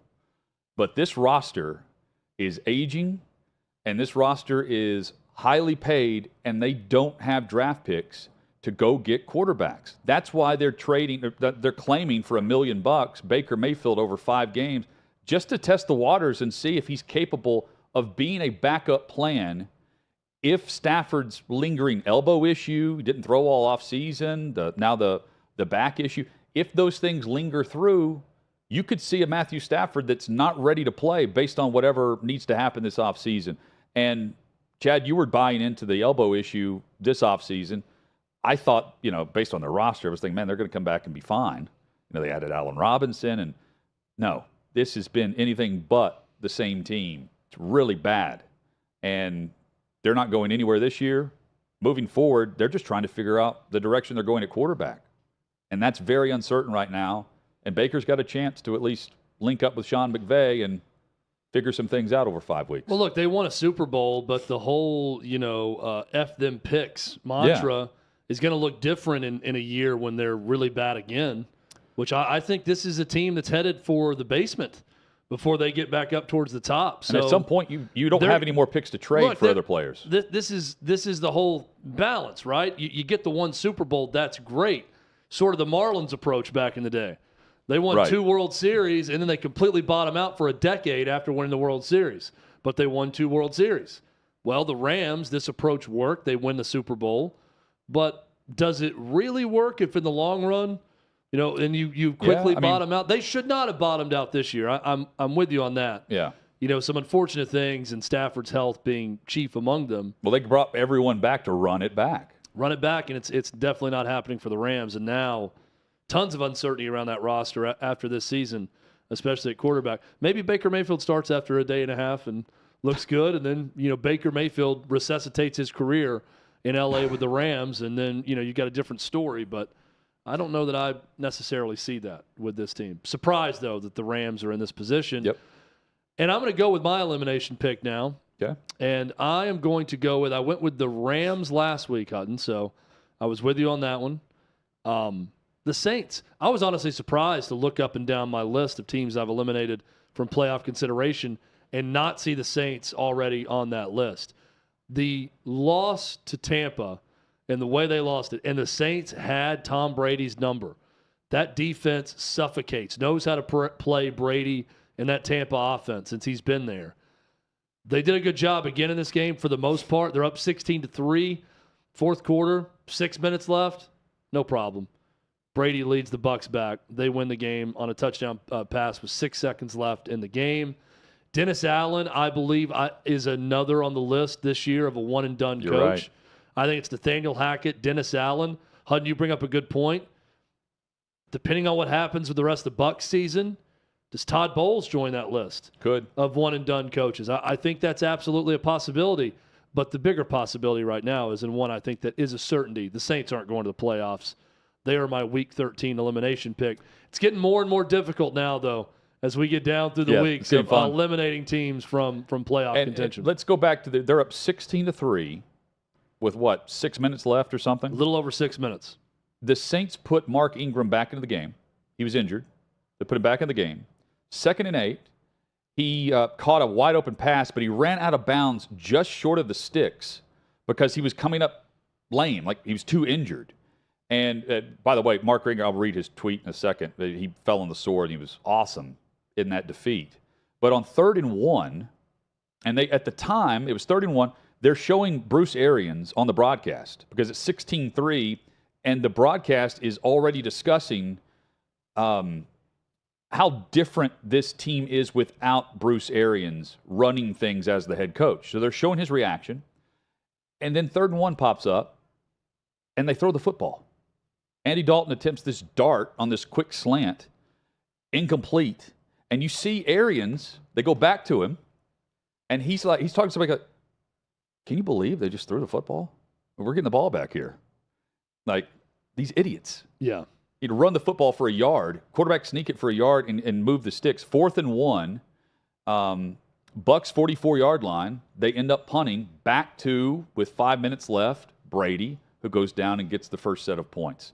And Mark Ingram says, I'm sick about this one. Regardless of circumstances or how I feel, I have to get a fresh set of downs for my squad. I apologize to my teammates and coaches and my city for a crucial mistake.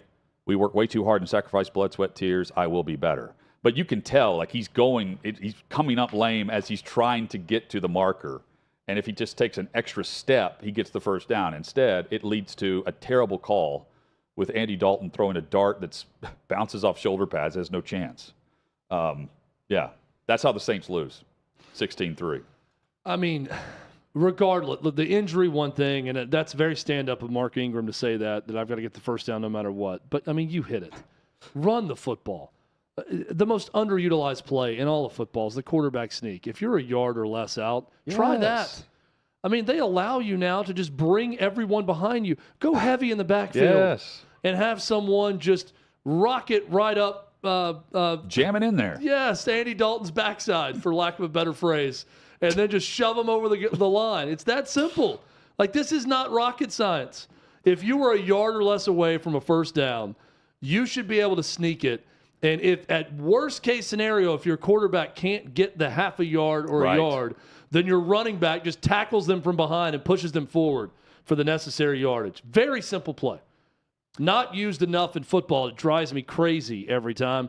And it ends up costing the Saints a game and maybe Dennis Allen his job by the end of the year. If the Saints would have won this game, again, 5 minutes, 16-3, they're up. They lose 17-16. If they win this game, they're a half game out of the division lead. You know? And then who knows what happens then? Chad, the press conference today, Mike Vrabel was speaking to the media at his normal Wednesday time here in Nashville. It's the first public statement other than the quote from controlling owner Amy Adams Strunk of the Tennessee Titans since firing John Robinson yesterday. On Tuesday, which, by the way, December, is the head scratcher of the last few weeks of the NFL season across the league, because everyone that talks about the league is just kind of now coming to grips with this and asking the question, when they look at Robinson's record and everything going on. What surprises me about it, and then I want to get to the presser, which was awful. It was one of the Titans' worst moments in recent years. And I would put it up there under Amy's control. It's among the really poor decisions, and it's not. I mean, I say many poor decisions, few poor decisions that she's made. She's made great hires, and I do trust. I think the trust factor with her leaning into the football department and getting it right should be. You should look at this. I think if you're a Titans fan and think Amy Adams Strunk knows what she's doing. But in this case, I don't know how you don't explain this to the fan base. Because right now, you're allowing every different theory out there to just float in the atmosphere. And I know the quote from her was, the roster and the selection process and how everything has gone through the build of the roster recently is not good enough. But the perception of it, Chad, is he was fired because A.J. Brown went off on them. And there's a perception out there that he was fired because he went rogue and traded A.J. Brown, and somehow Vrabel and ownership didn't know it was going to happen, which is ludicrous. Absolute crap that they wouldn't know ahead of time. Vrabel's sitting right there next to John Robinson that day, the night that they traded him. And Vrabel at the presser after the trade told reporters that they had a deal in place with Philly that afternoon. Hung up the phone that afternoon, things were coming together with the contract. Because again, to trade A.J. Brown, the Eagles have to know that A.J. Brown's going to sign the offer that they're giving him. Yep. So that's got to take place. That's over the course of hours, not minutes, as the trade's going down. It's just weird how they're treating this and won't answer that question directly. Vrabel wouldn't do it, and I don't like the fact that he was the only one that went up there and spoke. But since he's got to do better than try to talk about the Jacksonville Jaguars this week.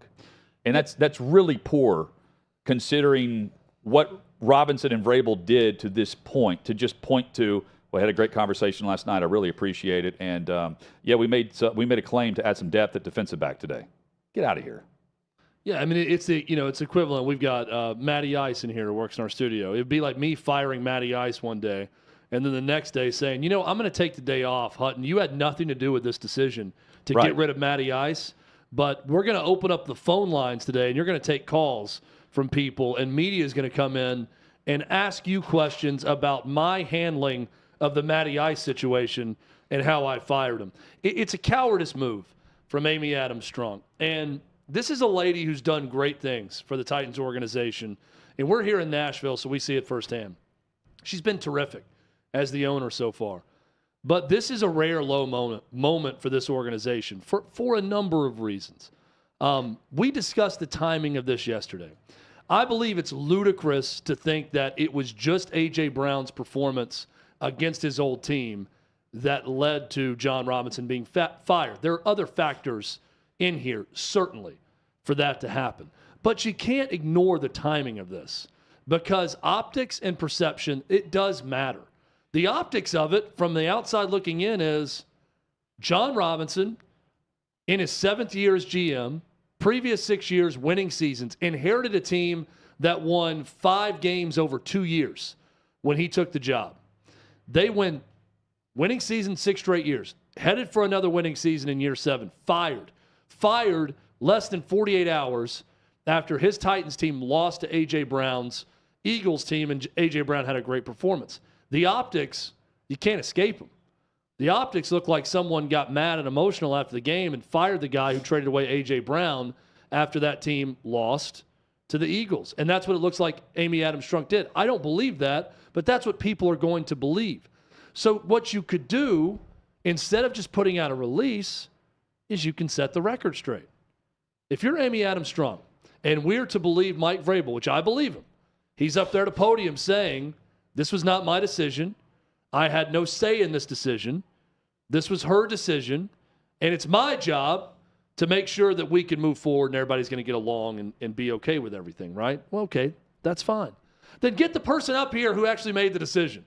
And then they can explain to everyone and maybe calm people down across the league by saying, of course I didn't do this out of emotion and didn't do this because the team lost to Philly.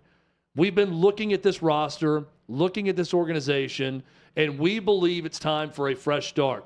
We thank John Robinson for all of his contributions. He did so many good things here. The good outweighed the bad. But we felt to take the next step, we needed to take a step in moving in a different direction at general manager. Answer some questions. She's smart. She can do that. Take the tough questions to the media and say, it's not one thing that led to this. Because when you don't do that, this is PR 101 in today's world. You open the door for every bit of speculation out there. The craziest bits of speculation you can think of. I've heard everything from John Robinson and Mike Vrabel must have gotten to a physical altercation after the game. And because of that, they had to fire John Robinson. I've heard that it was John Robinson providing the party on the flights back, and that he was plowing Todd Downing with alcohol, and that's how he got a DUI. These things are crazy. Yes. I don't believe any of them, but you open yourself up to it because you can't come up with the ability to just go and explain. And for all the media members and all of the Titans fanboy Homer media out there that are trumpeting Amy Adams Strunk as some gangster for making this move and don't mess with her, let me tell you something. A true tough person and gangster shows up to the press conference and talks to the media. They don't let their lieutenant sit there and take the bullets for them. And that's what Amy Adams Strunk did today. And Hutton, for the life of me, I don't get it. Here's what I don't want from the Tennessee Titans. They've done this in their past. They allowed themselves to get a little bit arrogant. And when you get arrogant, because things are going well, it clouds your judgment. And it took them hitting rock bottom under Ken Wisenhunt to reverse that arrogance. And that's what led to Amy Adams Strunk eventually, and good things have happened since. Don't get too fat and happy here and let arrogance cloud your judgment. I don't think they're doing that, though. And hear me out. They did that with this roster this season.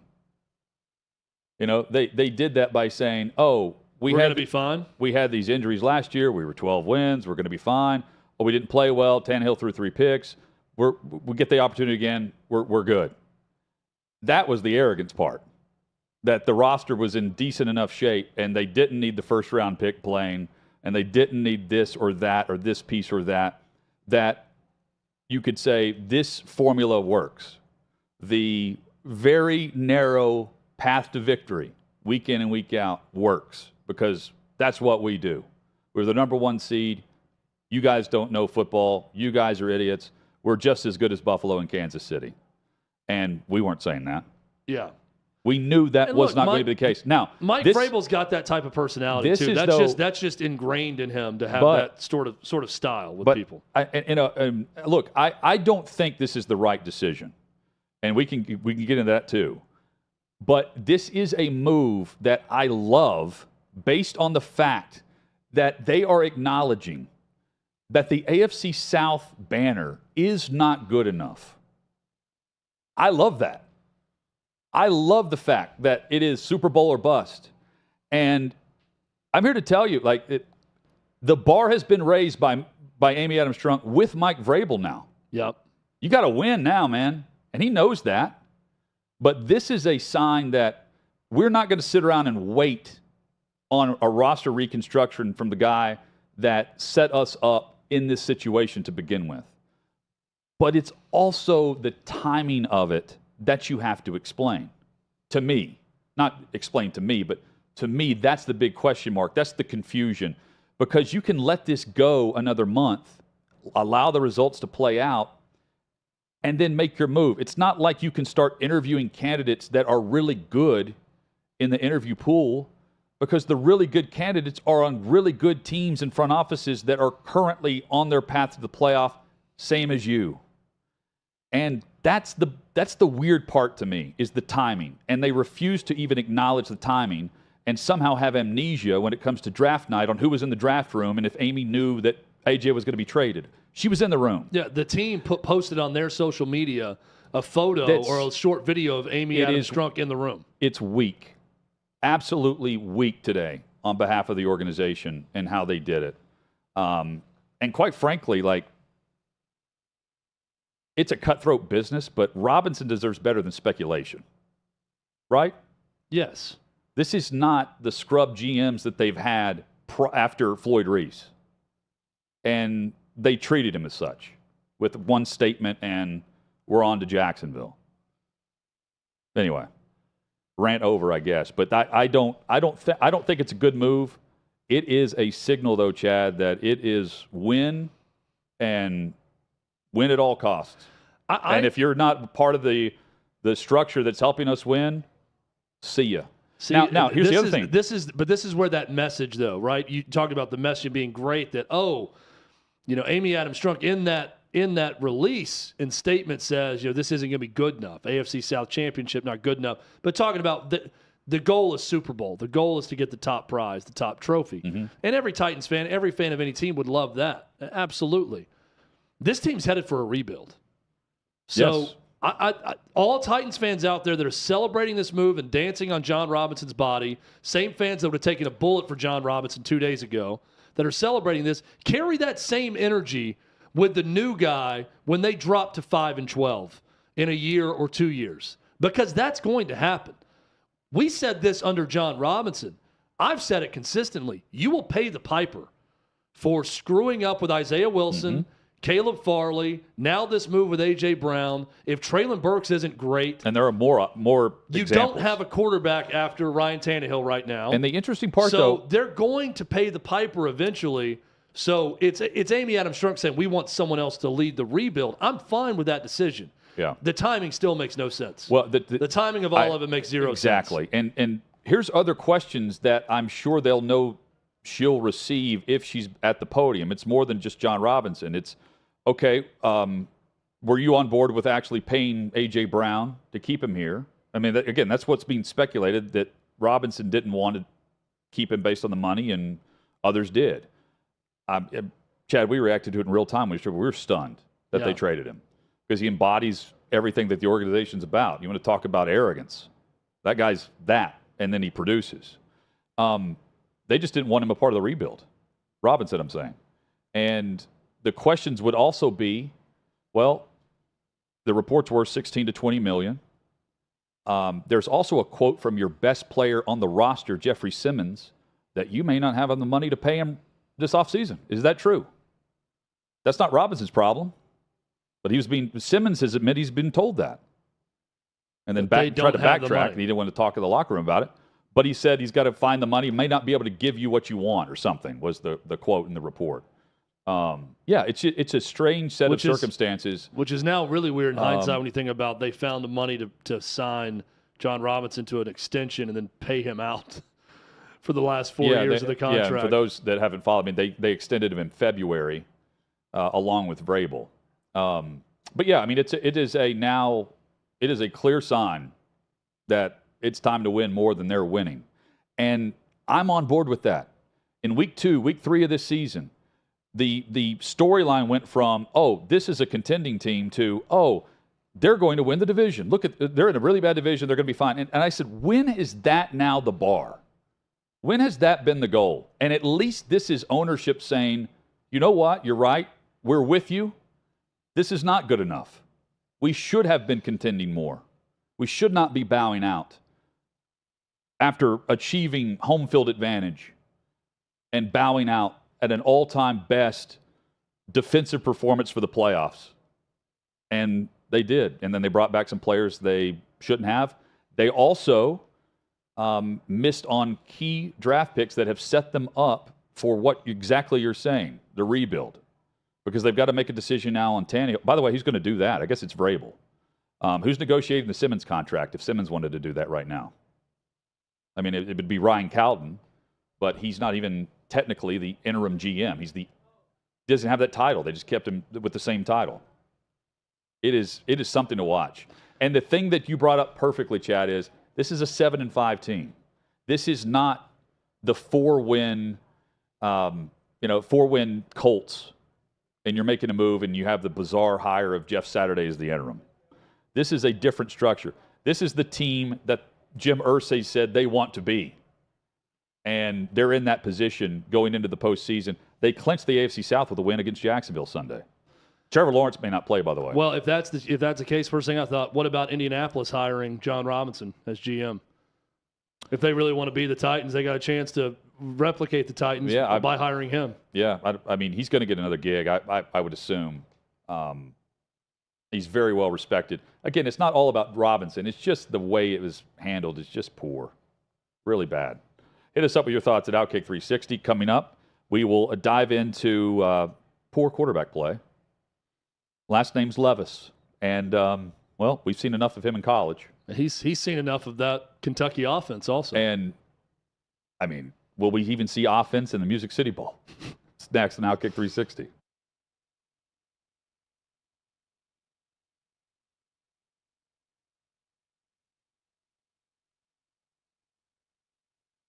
2 teams went out. One was actually a team from the unit that I now play on TV that was attached to us.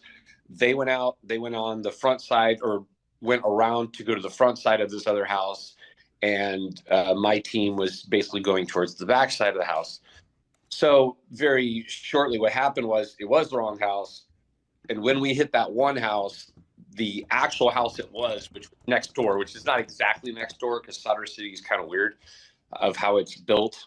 But, you know, they heard us. They were getting ready, prepping, you know, their gear, you know, and so they were ready to go. So when that team came around, a bunch of dudes opened up out of the front, what I assume would be the living room, with AKs and shot.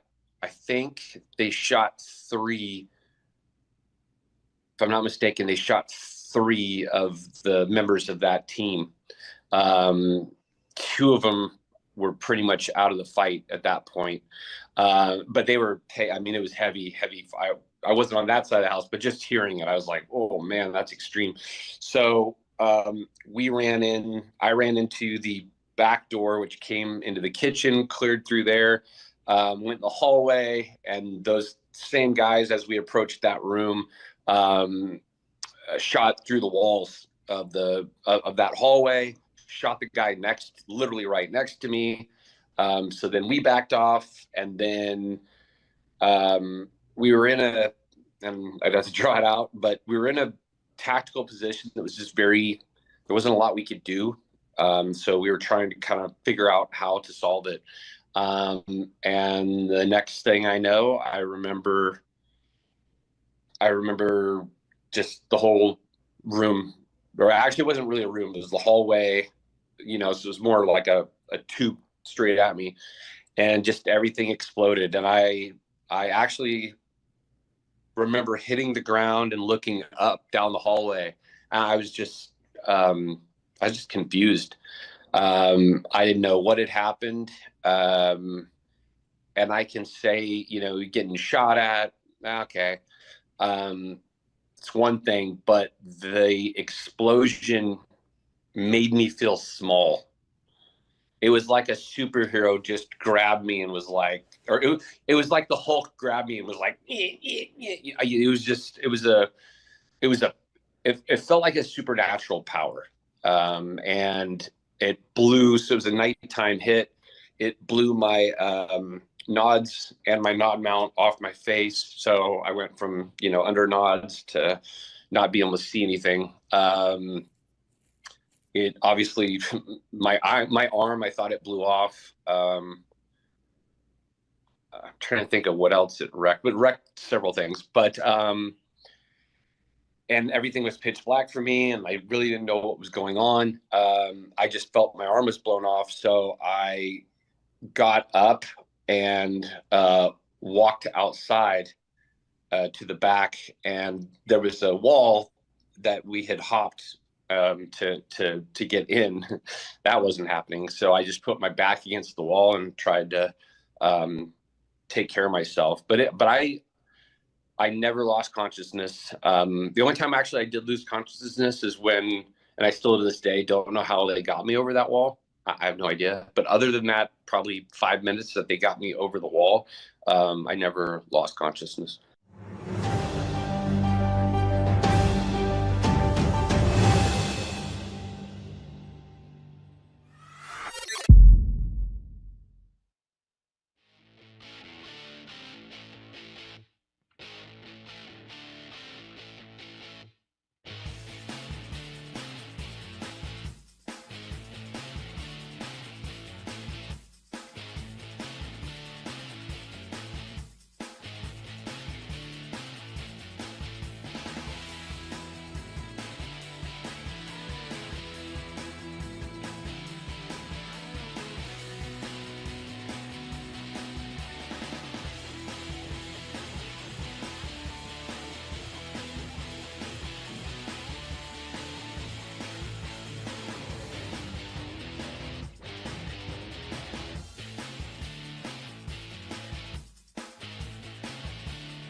Clay Travis joins us in about 30 minutes.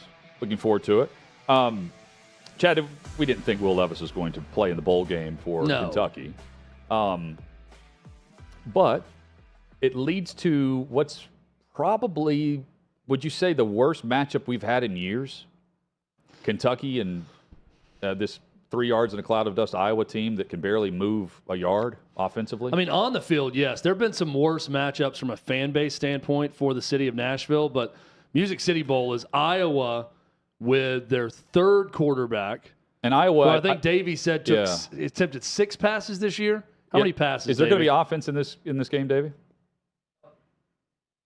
Hang on one second. There we go. There's definitely not going to be offense. Chad, I don't believe the Iowa third-string quarterback, which there's 2 guys that it could be, has attempted a pass in college.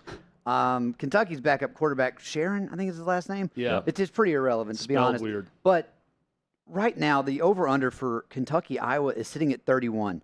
To help put that in perspective, Navy-Army sitting at 32.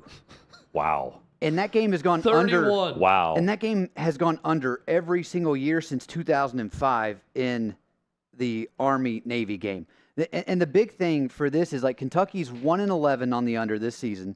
So on hitting the over. So if you bet the under on every Kentucky game, you'd be making a lot of money. Iowa, that's amazing. 4-8. But the stat I did want to give here, Ben Stevens put this out. Iowa and Minnesota, they played back in November, and that line closed at 31.5.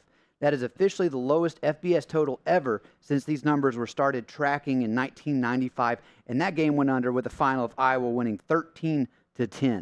So if you're looking for offense, this isn't the game for you. I mean, what a miserable offensive slog this game is going to be with bad quarterback play. Yes, and it pairs with a Kentucky fan base that was at an all-time fever pitch high to begin the season. And it ends with a trip to Nashville against Iowa where it's like, thanks for playing this season as the award. They've played here often. Iowa, I believe, was lobbying to be here. So the bowl here is hoping that Iowa travels. I'm not sure about Kentucky for this one. Yeah, and I was hearing from a Kentucky, I sort of joked. I said, this show of leadership from Will Levis backing out of this game will propel him to the top spot again in the NFL draft upcoming. And people are like, oh, you're going to blame the kid for stepping out. I don't blame him if he's going to be a first-round pick, which I still don't understand. He should not be in my eyes. But if he's going to be drafted, then I understand a quarterback, stepping out of the Music City Bowl. But I'm hearing from Kentucky fans that are saying, it's a huge knock to the bowl game in Nashville. Yes. It's not a very good thing for the fans that might want to even locally go to that game. I mean, what's the point now if you're looking at Kentucky and Iowa? If you're an Iowa fan, Iowa people love to come to Nashville. Nashville's a top destination for people in Iowa. Matty Ice knows that. He's from Iowa. That's why he moved here. But Iowa fans don't want to go and watch this dude who's never thrown a pass in college, compete with a single wing offense against Kentucky in a game that's probably going to be about, choose about 34 degrees spitting freezing rain in it's this like game Dayton, in Nashville. Ohio every year here for that game. Come on. But the other thing too, Chad, like the Tennessee-Clemson matchup is a great look at future quarterback play, right? You get a great glimpse. This is not that here. And a year ago, you've got Tennessee-Purdue in this game. This is not that, right? This is the game that shows you why these two programs hit the transfer portal hard for a quarterback. And how amazing! Iowa's got Cade McNamara coming in. Kentucky's going to have someone else coming in. Kentucky hit the over one time all year with Will Levis, the second coming of the greatest quarterback in the history of the game, apparently. I bet that one over was against Tennessee when they lost 44-7 because Tennessee helped them out. That may have been their one over they hit. Headlines when we return. Plus, I've got a new MVP across the NFL, and the rookie awards are something to watch all of a sudden. Clay Travis in 20 minutes.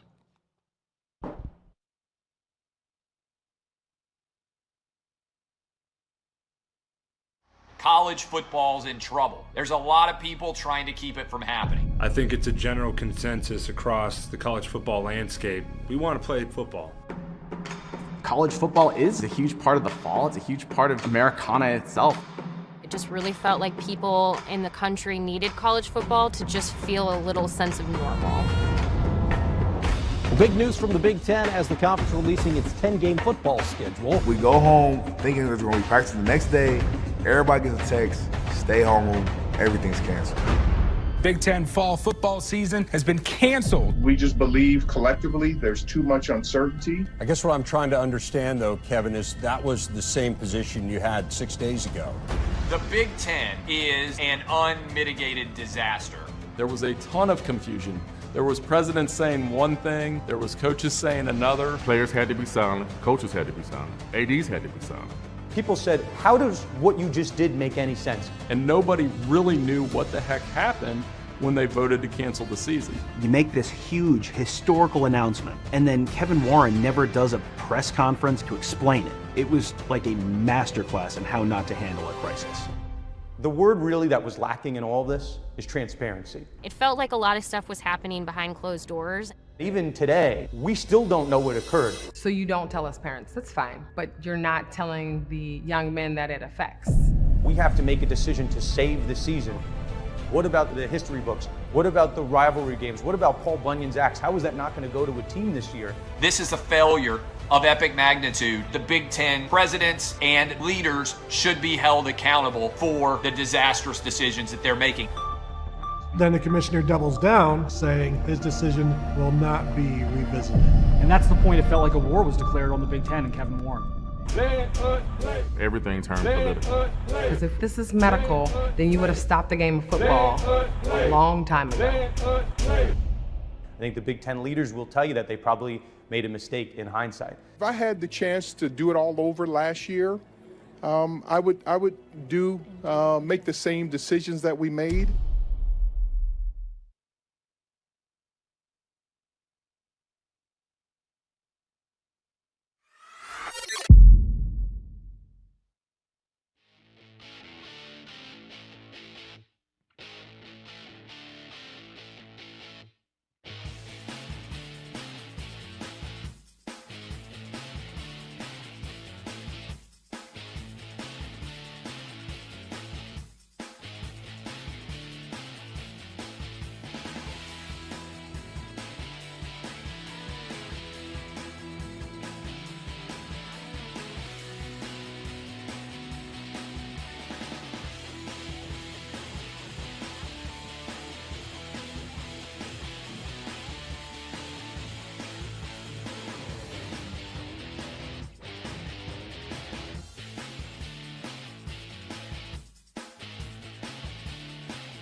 Hope you're having a great afternoon. Final hour of OutKick 360 Wednesday edition coming up in roughly 15 minutes. Clay Travis joins the show.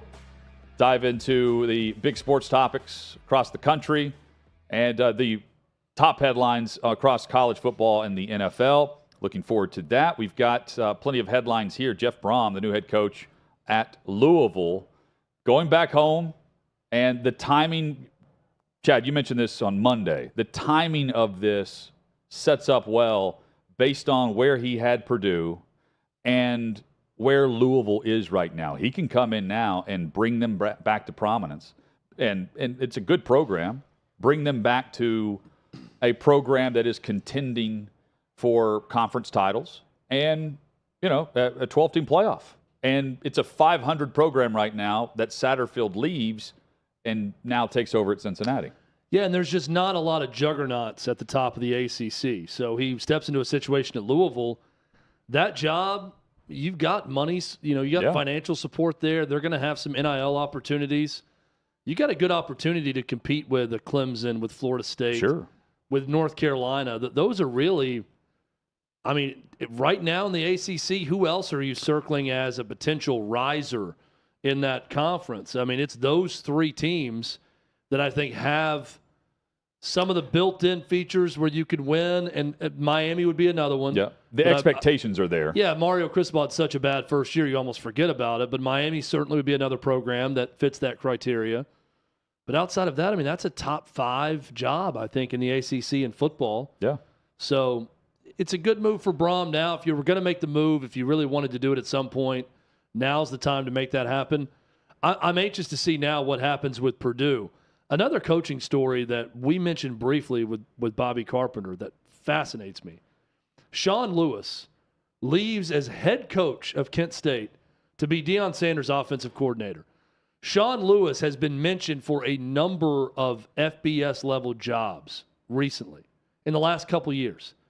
Runs an offense similar to what Josh Heupel runs at Tennessee. This is an interesting move to me because this is Sean Lewis saying, I'm not really getting the opportunity I want as a group of 5 level, MAC level head coach. I got a better chance to go immediately turn Colorado around with Deion Sanders, show off a fast-paced, high-powered offense, and then land a gig. So, again, an interesting choice not to go with the head coach at the group of 5 level and instead go down to coordinator at the Power 5 level at not a great program, but a program now led by Deion Sanders that's going to be in the crosshairs of all media attention over the next couple of years. So I think it's going to work for him because Deion Sanders already has a son coming in. He's got the number 1 recruit from a year ago, Travis Hunter, as announced. He's leaving Jackson State to go to Colorado. They're going to get players, Hutton. And if they have players, that's an offense that's going to work. Well, I'm just looking up. So the other thing, Deion in his contract gets $5 million for his staff to allocate. You can recruit the best coordinators doing that at that level. I'm saying you can't compete with the SEC.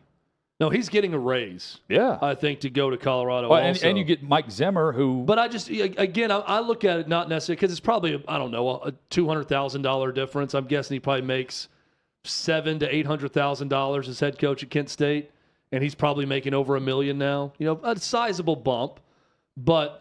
Sean Lewis is doing this because he wants to be a head coach at a good job in the Power 5. He don't want to be at Kent State for the rest of his career. He thinks this is a better opportunity to do that.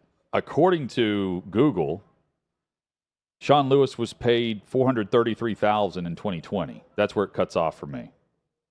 So maybe you got a bump up there, but that's a substantial raise. For Sean Lewis? Yeah. He went from what to what? Sorry. Well, in 2020, Google's saying he was paid $433,000. That was his salary. Yeah. Now, I don't know. That's just total pay. I don't know what it was this past year. But it can't be much more I'm guessing he's gone up because he's interviewed for other jobs. Yeah, but it's part of, you can split that up if you're Deion and get your guys, take care of your guys. Because if you look around, college football, the highest paid assistant in the conference is at what last year was Mike Elko at A&M, I believe. And after that, you've got to, if we're looking at the other conferences, I mean, those coordinators are getting, what, $1 million? Yeah, I know Kendall Briles and Barry Odom both were making a lot at Arkansas. No, I'm just saying outside the SEC. Yeah. Just any other conference, other than the SEC and the Big Ten. $5 million coaching staff salary in the Pac-12 is what? Is that like a huge bump for what Colorado was doing? Yes. And I thought it was hilarious when their AD sitting there going, we know we're going to have the money. We don't have it now, but we're going to get it. That's strange, man. Yeah. I doubt that's what he told Deion Sanders when they were meeting about the job, too. We're going to get it. We don't have it now. We'll have it. We'll get it. But, hey, that staff is shaping up now for Deion Sanders. I love the Sean Lewis hire. I think they're going to do big things quick just because he's going to so quickly turn that personnel around for Colorado. So that's going to be a lot of fun to watch. Of the 5 of the Power 5 Pac-12 had the lowest average for assistant coach pay on average. So Colorado's bumped it up, and now they've got Dion running things, and he is legitimately running everything. Walking in with the music. They've got the cameras rolling. That was the weird part for me, is like the voyeur cameras following around for the speech. And you can see all the camera guys swirling them, while he's telling people to hit the portal. What was really weird was the talk to the Jackson State players, where he had like the guy in the sports coat and the suit with the Jackson State logo on it, just sitting there like his bodyguard the whole time. That was an odd setup for a speech. He's got such a way of speaking that everything he says sounds powerful and emotional. I mean, he could be making an order at a deli, and it sounds the way he builds it up in his voice, like he's about to start crying or screaming. But he never really screams. He's not a yeller. He also, in his presser, said something like, it's not about the situation, it's about the destination. And then he stopped himself and asked for applause because it was so good. I'm like, come on, man. Like, he said, I want you to applaud. Yeah, he's like, come on, that was too good. And, of course, he got the applause. Yeah, all the media started applauding. Yeah, there's a laugh track following him, too. The start to Colorado season next year. First few games under Deion Sanders. At TCU on September 2nd. Nebraska at home. Wow. Matt Rule Wow. versus Deion Sanders, September 9th in Boulder. And then, I don't know what they call this rivalry game now, but Colorado State, big rival for Colorado, is returning. I think that's game may have gone away at some point for some time. But Colorado State in Boulder. And then they start Pac-12 play at Arizona State, which has hired a new coach in Kenny Dillingham, the offensive coordinator from Oregon. Chad, no surprise because you and I discussed this Sunday night.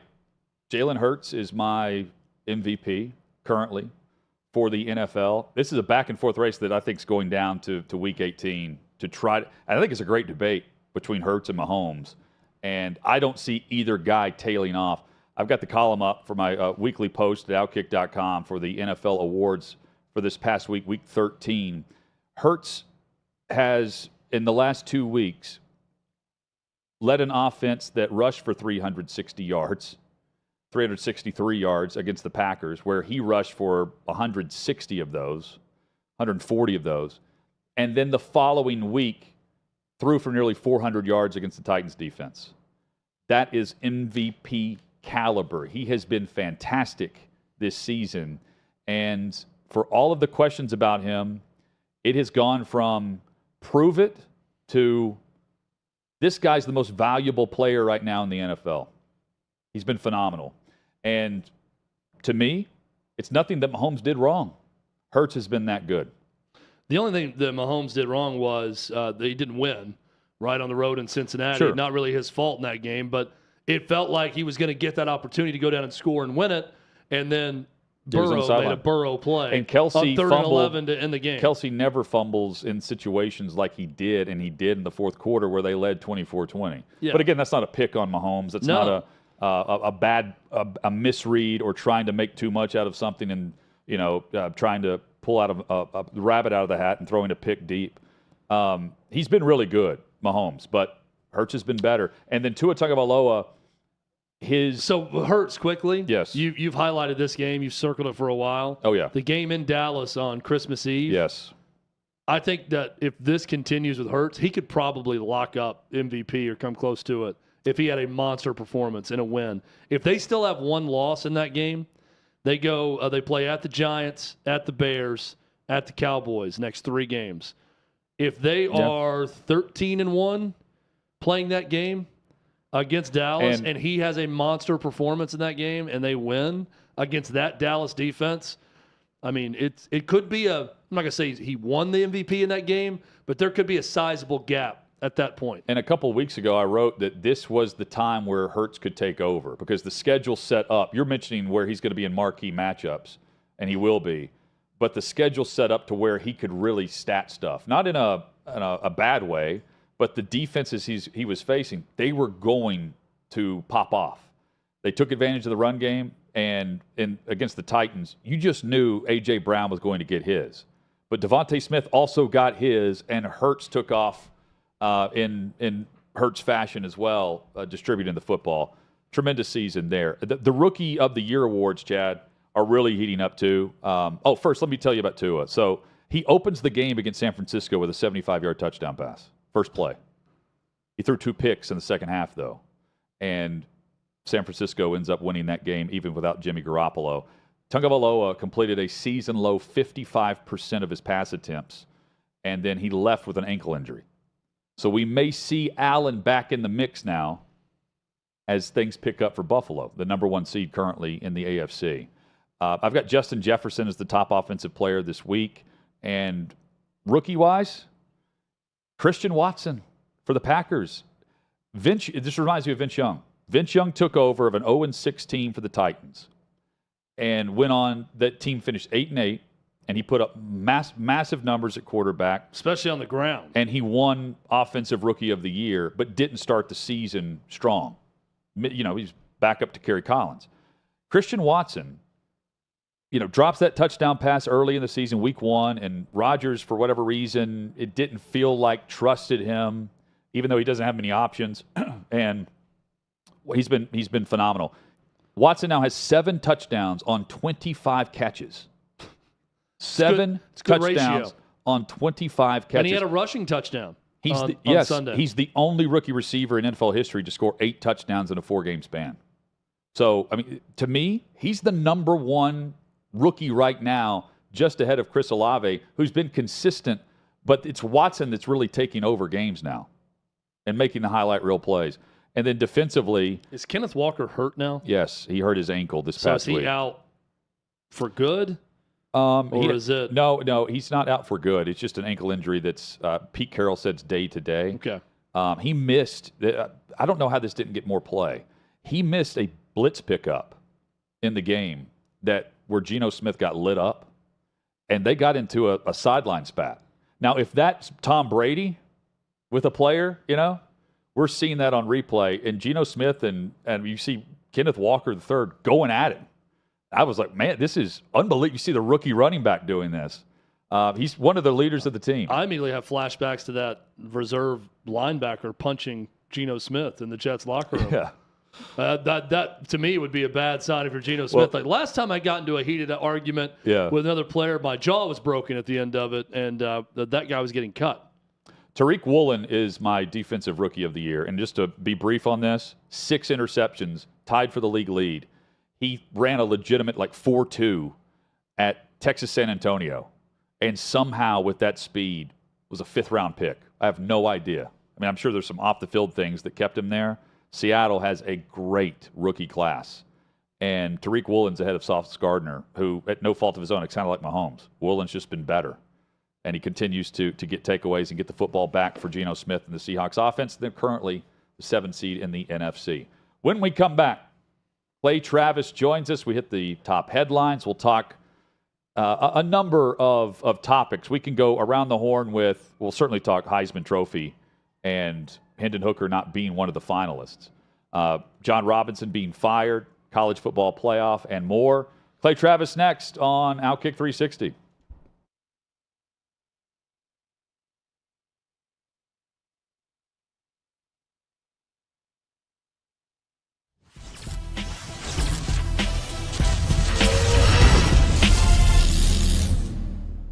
Today's edition of the Trey Wallace Podcast. Happy to be joined by Barrett Salee. Everything is powered by OutKick.com.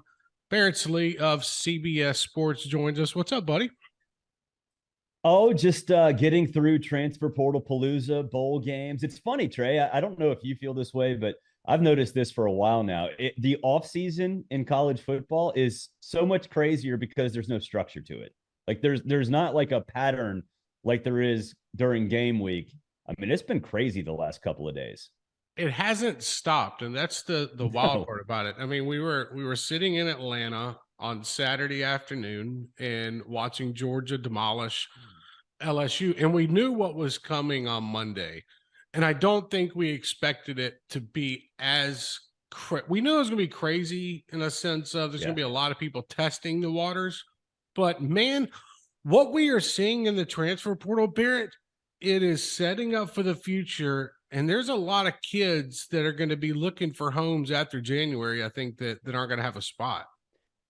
Yeah, over 1,000 kids in the portal as of this morning. I kind of thought there would be a small group that just put their name in just every single year. Which, I mean, look, I get it. It makes sense. You're going to improve, or you're going to have issues, and so you want to find different spots after every season. And I understand that, but I mean, it is just nonstop. The names that get put in there. I think that coaches and even players that are not putting their names in the portal probably did not expect the wild, wild west to be this wild. And the fact that you're getting so much booster money, collective money put in, the NCAA has got to be throwing their hands up in Indianapolis like, what do we do? What do we do? Because you're not supposed to recruit with NIL inducements. I guarantee you all of these kids are being recruited with NIL inducements. So it is a bizarre time. There's no doubt. Yeah, the one thing that stood out to me is I was talking with Dan Mullen last week about this, and he brought this up, that players are going to go into the coach's office or contact the local collective and be like, hey, guys, this is what I did for y'all last season. Look at my stats. Yep. What are you going to do to keep me here when it comes to an NIL deal where I'm not testing the waters? How, in your opinion, how big of a deal is that to keep your current roster happy, knowing that you've got to go out and spend money, let's be honest, spend money to get players to come to your school? It's huge. It's huge. And I don't envy roster management on anybody. I've said for years, even when the transfer portal wasn't there and you saw some, grad transfers and waivers and all that stuff, that I don't envy roster management on anybody, even, rich men like coaches. I always said it's a rich men problem. Go figure it out. Well, not in regards to roster management. And you're right. You have to constantly recruit your own kids in addition to figuring out, where to go. And it's going to leave a lot of space for coaches to kind of look around and go, how do I fill out the rest of my roster? So yeah, it's difficult, and you do have to keep your roster happy. I do think though, Trey, and I don't know if you've thought about this, but it was something I was thinking about the other day, is that it has the transfer portal window, I think, was necessary. It's crazy and wild or whatever, but it was necessary because it prevented players from leaving, at any time they wanted.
OutKick 360 rolls on across the OutKick network. Clay Travis will join us in a matter of minutes. Broadcasting live from 6th and Peabody with Yeehaw Beer and Old Smoky Moonshine. Nostalgia out here. They're continuing to replay. It's like a marathon of Home Alone and Home Alone. It's on Freeform. 2. That's the network that plays a lot of old holiday classics. Yeah, that's my favorite. I say holiday my classics. favorite It's film. 1990. When I say film, like, it may not even need to be a Christmas movie for me. I love Home Alone. Home Alone 2 is great too. It's like the Raiders of the Lost Ark of the Christmas film. The I Christmas franchise. I mean, you were with me on this era. Every kid wanted to be Kevin McAllister. I remember going. I want to say Home Alone 2 came out like right around Thanksgiving, leading into the holidays, and I remember opening weekend my dad taking me and a buddy after school, like Friday night, to watch Home Alone 2 in movie theaters. And it was a huge event for me. Oh, it was packed. Yes. And we laughed the entire time. It was a big deal when that sequel came out. I don't know if I watched the first one in theaters. I do remember watching it, renting it on VHS and then wearing it out, watching it. No, it's a classic. For those of a certain vintage that grew up as a kid with that movie, and now it's one of the rare ones also that's timeless. That I can show it to my 7-year-old and she loves it too. That's not often the case with movies that were made a while back.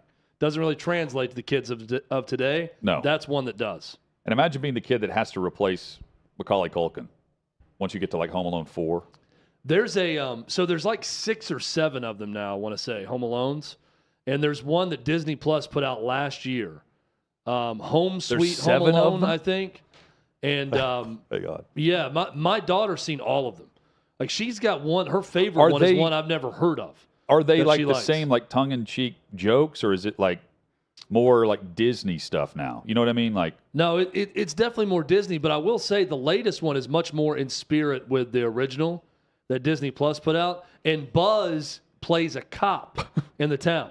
So Buzz grew up and is a cop. I love that. And he makes references to his brother, Kevin, being rich and owning a security company. That he started a security company when he grew up. But he doesn't make an appearance in the film.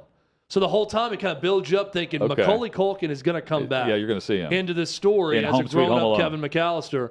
But all they do is reference him. I think he owns which makes sense. He started a security company as he grew up, and it's a big-time millionaire. So here's what needs to happen. If you're going to start making all these new Home Alone, you got to bring back Kevin McAllister at some point. You can bring back anything now. Yes. Macaulay Culkin is still acting. Put him in the role of Kevin McAllister in one of these movies. Chad, we're going to get to Hendon Hooker and not being a Heisman finalist, despite he's winning every SEC award. He swept all the SEC awards: coaches, media, and Player of the Year, and first-team All-SEC quarterback. And we'll get to that. Plus, we'll get Clay's thoughts on Deion Sanders to Colorado and much more. Coming up, we'll give our take on the John Robinson firing as well.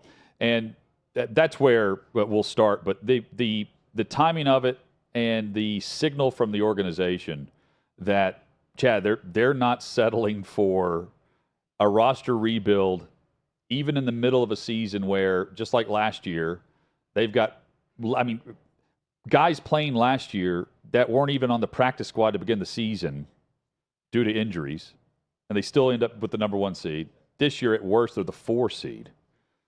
But it's a statement that they're not going anywhere if Robinson's rebuilding the roster. That's what's so surprising to me. The guy that built them up is not trusted to do it again. Clay Travis joins us, president of OutKick, founder of OutKick, our fearless leader.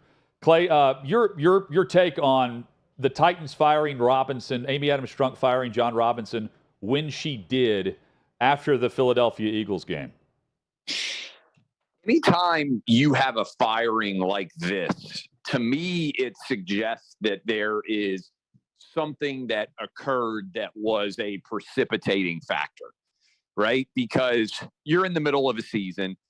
To you guys' point, they are likely to be a winner of the AFC South and host a home playoff game for the 3rd straight year. He's never had a losing record. It just feels odd to me, feels strange to me that you would decide that this is the right time to make the move in the middle of the season. So I tend to think there was a precipitating factor that could have led to this being necessary. In college, we would always talk about what is going on with the contract. I don't know. I haven't seen the press availability today. Have the Titans said, it was awful, whether John Robinson, is John Robinson getting paid out his full contract, or are they alleging that this was a for-cause firing? Those kind of things would give you more details about exactly what went on. It seems strange to me in general to sign a guy to an extension in February, say that you're planning on him being with you for years to come, and then flash forward, what are we, 10 months later, and you suddenly fire him?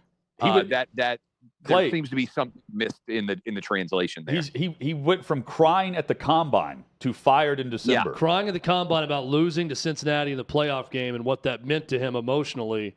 And then this is, right before he signs the extension. Yeah. At that point, signing the extension, trading away A.J. Brown on draft night, and then after A.J. Brown torches them, he's fired less than 48 hours later. It's one of the crazier Titan stories. And, Clay, you've been here forever, too. I mean, I can't remember being more surprised about a story than this one. I don't even think it's a crazy Titan story. I think it's a crazy NFL story. Yeah. Because you just don't see GMs who are successful like this being fired mid-season as they are trending towards a third straight divisional championship. And I think John Robinson has had a lot of failures in terms of his draft picks in recent years, but that's been well known. It's not like suddenly people were like, hey, that Isaiah Wilson guy that you took in the first round who never really played and was gone after a year is a bad guy. It's not a bad draft pick and maybe a bad guy too. I don't know him. Caleb Farley can't get on the field and you got undrafted picks who are in front of him and he's a first round pick as well. Anyway, there are ample reasons to be disappointed with the recent drafts, but none of that suddenly revealed itself in December of 2022, 10 months after you sign an extension. That's been kind of readily apparent for several years now. And I will just add that making the decision to trade A.J. Brown in the first place is not something that a powerless GM does, right? That is kind of okay, I'm going to be here for several years, because if you were a GM worried about your employment future, you would typically make the decision that you were not, right, going to risk rocking the boat. And if A.J. Brown decided to leave as a free agent, you'd be like, well, what can I do? He turned down our contract offer, but you would try to win now as opposed to build for a couple of years into the future with Treylon Burks. And what I said with the A.J. Brown trade when it happened, by the way, was, and I think it's been proven correct, it closed the Titans' window to make a Super Bowl run. That's just what it did. And you can argue, look, if they had A.J. Brown, they're 7-5 now. I think they're probably 9-3. I think they probably would have won 2 more games this year if they had A.J. Brown. And if you're sitting at 9-3, you've got a shot at the number 1 overall seed, which they had before. And then you only have to win 2 games to get into the Super Bowl, and only have to win 1 game to host an AFC championship. So anyway, I think it closed the window, but that move in the first place was hey, I'm going to be here to restock and rebuild the roster. And obviously that's no longer true. So Tennessee quarterback Hendon Hooker wins AP Offensive Player of the Year in the SEC. He wins the coaches' vote for Player of the Year offensively in the SEC. He's first-team All-SEC quarterback, and he becomes the first guy to sweep the Offensive MVP awards in the SEC and not be a Heisman finalist, and another SEC player be in front of him and be a Heisman finalist. Clay, I've been screaming to make it make sense. I don't understand it. Anytime something like this happens, it gets us talking about, well, who's voting on this award anyways? I know you talked a bit about this on OutKick the show. There's over 900 people who vote on the Heisman, and it really makes me question, who are these people?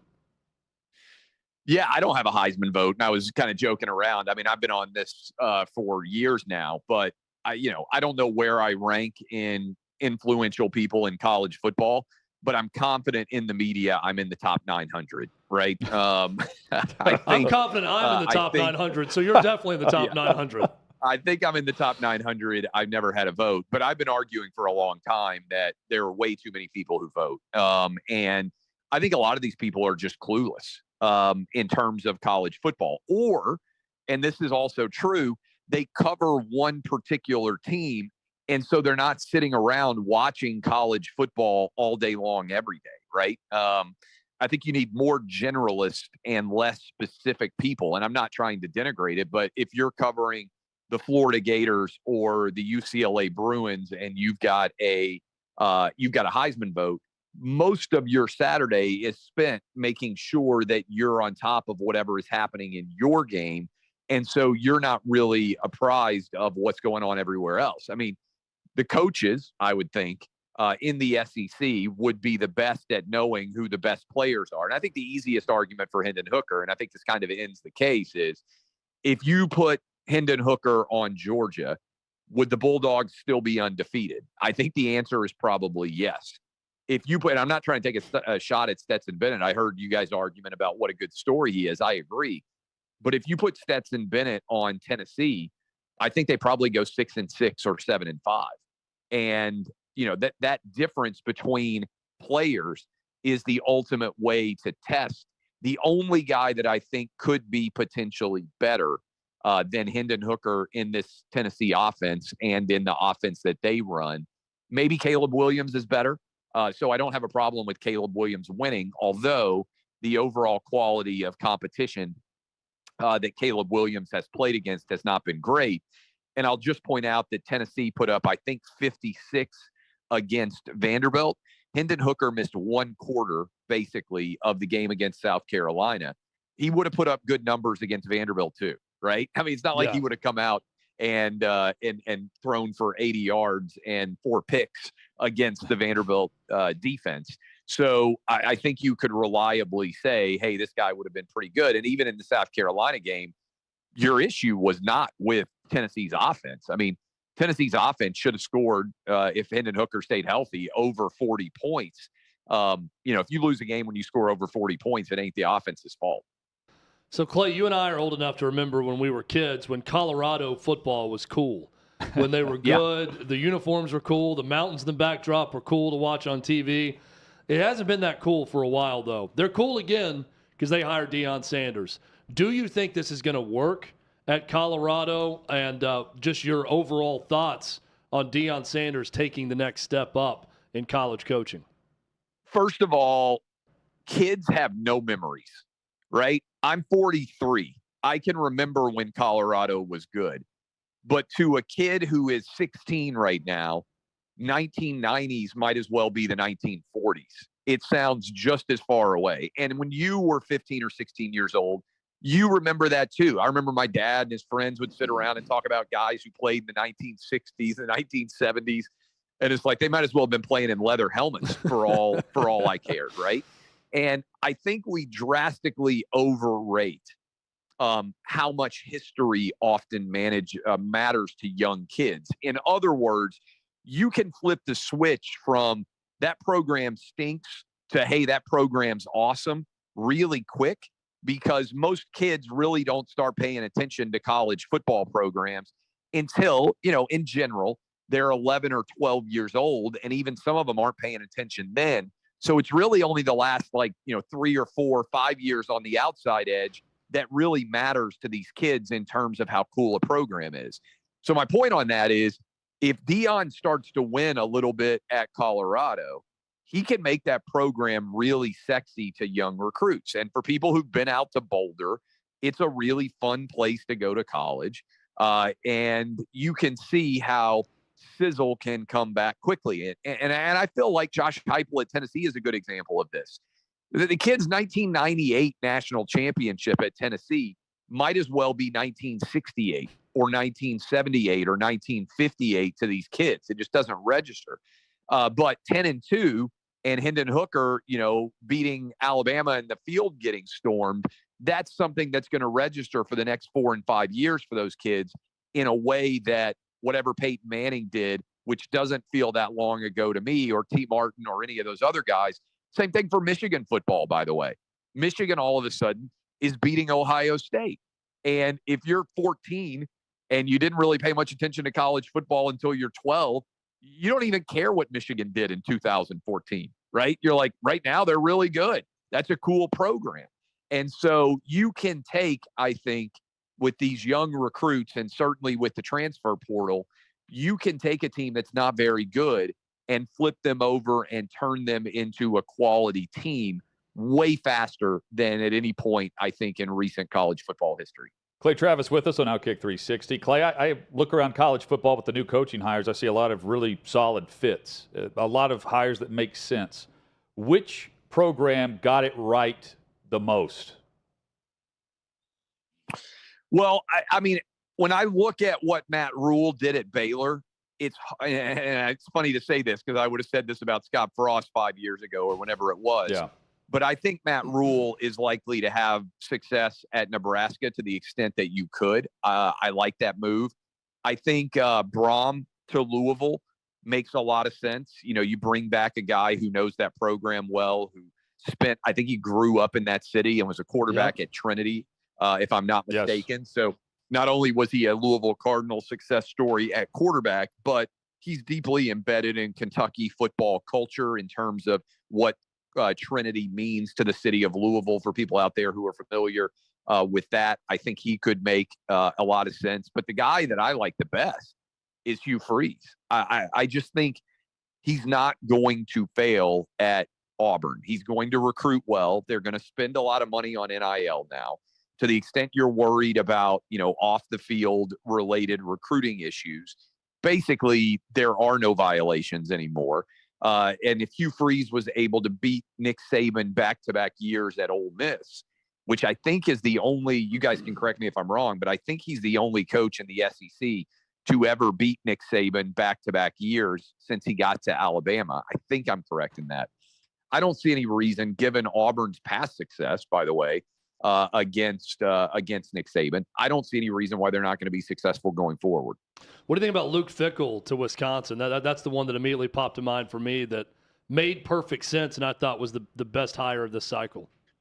I like that hire. My thing is, I think a lot of Wisconsin's success, frankly, has been predicated on the division set up in the Big Ten, because the Big Ten West is crap relative to the Big Ten East. I mean, the three best programs right now in the Big Ten are Ohio State, Michigan, certainly, and then I would say Penn State. And I think there's a decent drop-off after those three. And the fact that they're all in the Big Ten East, a lot of times Wisconsin has dodged having to play all three of them. And, a little bit like Purdue had no business in the Big Ten title game. I think Wisconsin owes a lot of its recent success to that. I think divisions are going to go away sooner rather than later in both the Big Ten and the SEC. And so I think the competitive advantage that Wisconsin has had in that division is going to cease. And I think they're going to have more challenges having to play more frequently against Ohio State, Michigan, and Penn State. So, Clay, I'm watching Football Night in America on NBC on Sunday, getting ready for the night game, but that great game between the Cowboys and the Colts. And Maria Taylor's on set, and Jason Garrett, and Tony Dungy. And they have this big think piece segment on Jerry Jones being photographed in Little Rock, Arkansas as a teenager. And it kind of spirals into this Rooney Rule, what's going on with race relations and owners not hiring African-American coaches. And I thought mostly they handled it okay. But then my mind went to whatever happened to the Brian Flores lawsuit. It's amazing how that sort of disappeared, and it's just like you're waiting for the next sort of fabricated story to get to. I give Jerry Jones credit because he sat down and was interviewed for the piece on this and was very open about everything with that. It does feel like, though, we're trying to get to the next story with all of this quickly at times. What do you make of this story, non-story, and the way it's been covered so far? Look, I didn't see that story. So I think, the idea that what you did when you were 15 is a story 65 years later is crazy, right? And I would say that no matter what happened. And this is the argument I've made about teenagers for tweets that they sent in the past or whatever else. Like, we cancel out criminal records of minors because we believe that when you're 14, 15, 16, 17 years old, you are a minor, and what you do as a teenager shouldn't define you for the rest of your life. And yet we're canceling people for tweets that they sent when they were 14 or 15. We are keeping them out of college, as has happened several times. And we're going back in time to that for Jerry Jones. Like, if the worst thing Jerry Jones ever did was stand on schoolhouse steps when he was 15 and watch a major historic event unfold in front of him, like, he's lived a pretty incredible life. But what I would say in general is the NFL is a copycat league. And oftentimes, whatever works in the NFL It's a lot like Hollywood. Everybody wants their version of whatever just had success. That's how competitive it is. And so was it Sean McVay gets hired and immediately has tons of success at the Rams? And if you were remotely connected to Sean McVay, if you were a 38-year-old white guy with a scruffy beard and you did offense, everybody wanted you because they're like, oh, you're the next Sean McVay. I think what the best way to have the NFL unlock coaching potential, and I've written this and I've argued it for a long time, is for a young black coach to be wildly successful, and then everybody else will try to find their version of that. Because when you look at the NFL, it is so wildly competitive. If there were racist hiring practices going on, then simply by being not racist, you would win way more football games, right? I mean, that's just the reality. And, it's hard for me to believe that NFL owners aren't doing everything they think they can to win when Deshaun Watson is accused of sexual assault by 30 women or whatever the heck it is. And he just got signed to the highest, most guaranteed contract money in the history of the sport of football, right? The thing that matters the most to NFL owners is not black or white, it's green. And if you make it more likely that their team is going to make money, which is, what do? Win more games. They'll overlook basically anything. So I just, what I've always said is I'm more interested in the entry points than I am the exit points. And so if you look at the number one pathway to be a head coach in the NFL right now, it tends to be guys who do what? Go work at the lowest rungs of an NFL franchise starting at the age of 22 or 21 or whatever it is, and work your way up to a head coaching opportunity by being inside of those buildings for a long time. And it seems to me that the more interesting question, as opposed to looking at the output, is to look at the input and say, what does our entryway look? Are we missing 22-year-olds who have a lot of potential because of a variety of reasons? That's more interesting to me than looking at the end result, because ultimately it takes, it's like people talk to me about soccer, for instance. They're like, why isn't the U.S. better at soccer? I'm like, well, you have to have more elite 13-year-olds in order to eventually produce elite 23-year-olds, right? So what does the input look like? Where is the talent coming from is far more interesting to me than what does the output look like, because typically you're going to produce, it takes a decade or 15 years to produce the results, just like any other investment.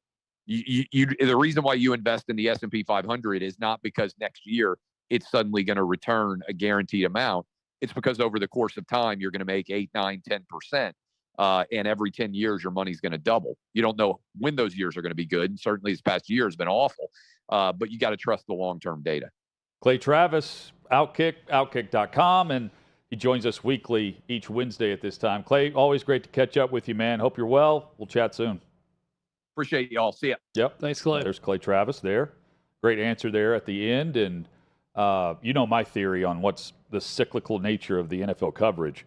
The next thing that I think happens, you mentioned Brian Flores, and it sparks what I believe will happen. And again, it's just I try to see it coming because we know how the NFL media works and they jump around. When Steve Wilks isn't named the head coach of the Carolina Panthers after being the interim coach, he's already a part of that lawsuit. Remember, he's a part of the lawsuit where he said that the Arizona Cardinals used him as a bridge coach, and he really had no real chance. He joined the Flores lawsuit. I would say if he's not named the head coach after being the interim in Carolina, that's the next story. Yeah. With it, who's already a part of the lawsuit to begin with, and that's how you get back into the news cycle with it.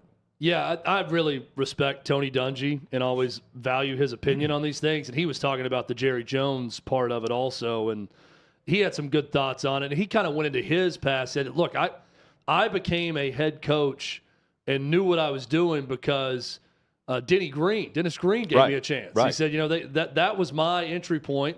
But not only did he give me a chance, he took me in on personnel meetings. I was doing things that only head coaches and GMs would do, and he brought me along to show me that, and it really helped when he got his first coaching opportunity in Tampa for that reason. And he kind of talked about the need for more guys to be doing that across the league. And if you don't know someone, it's more about what you know and who you know, and not necessarily about owners being racist.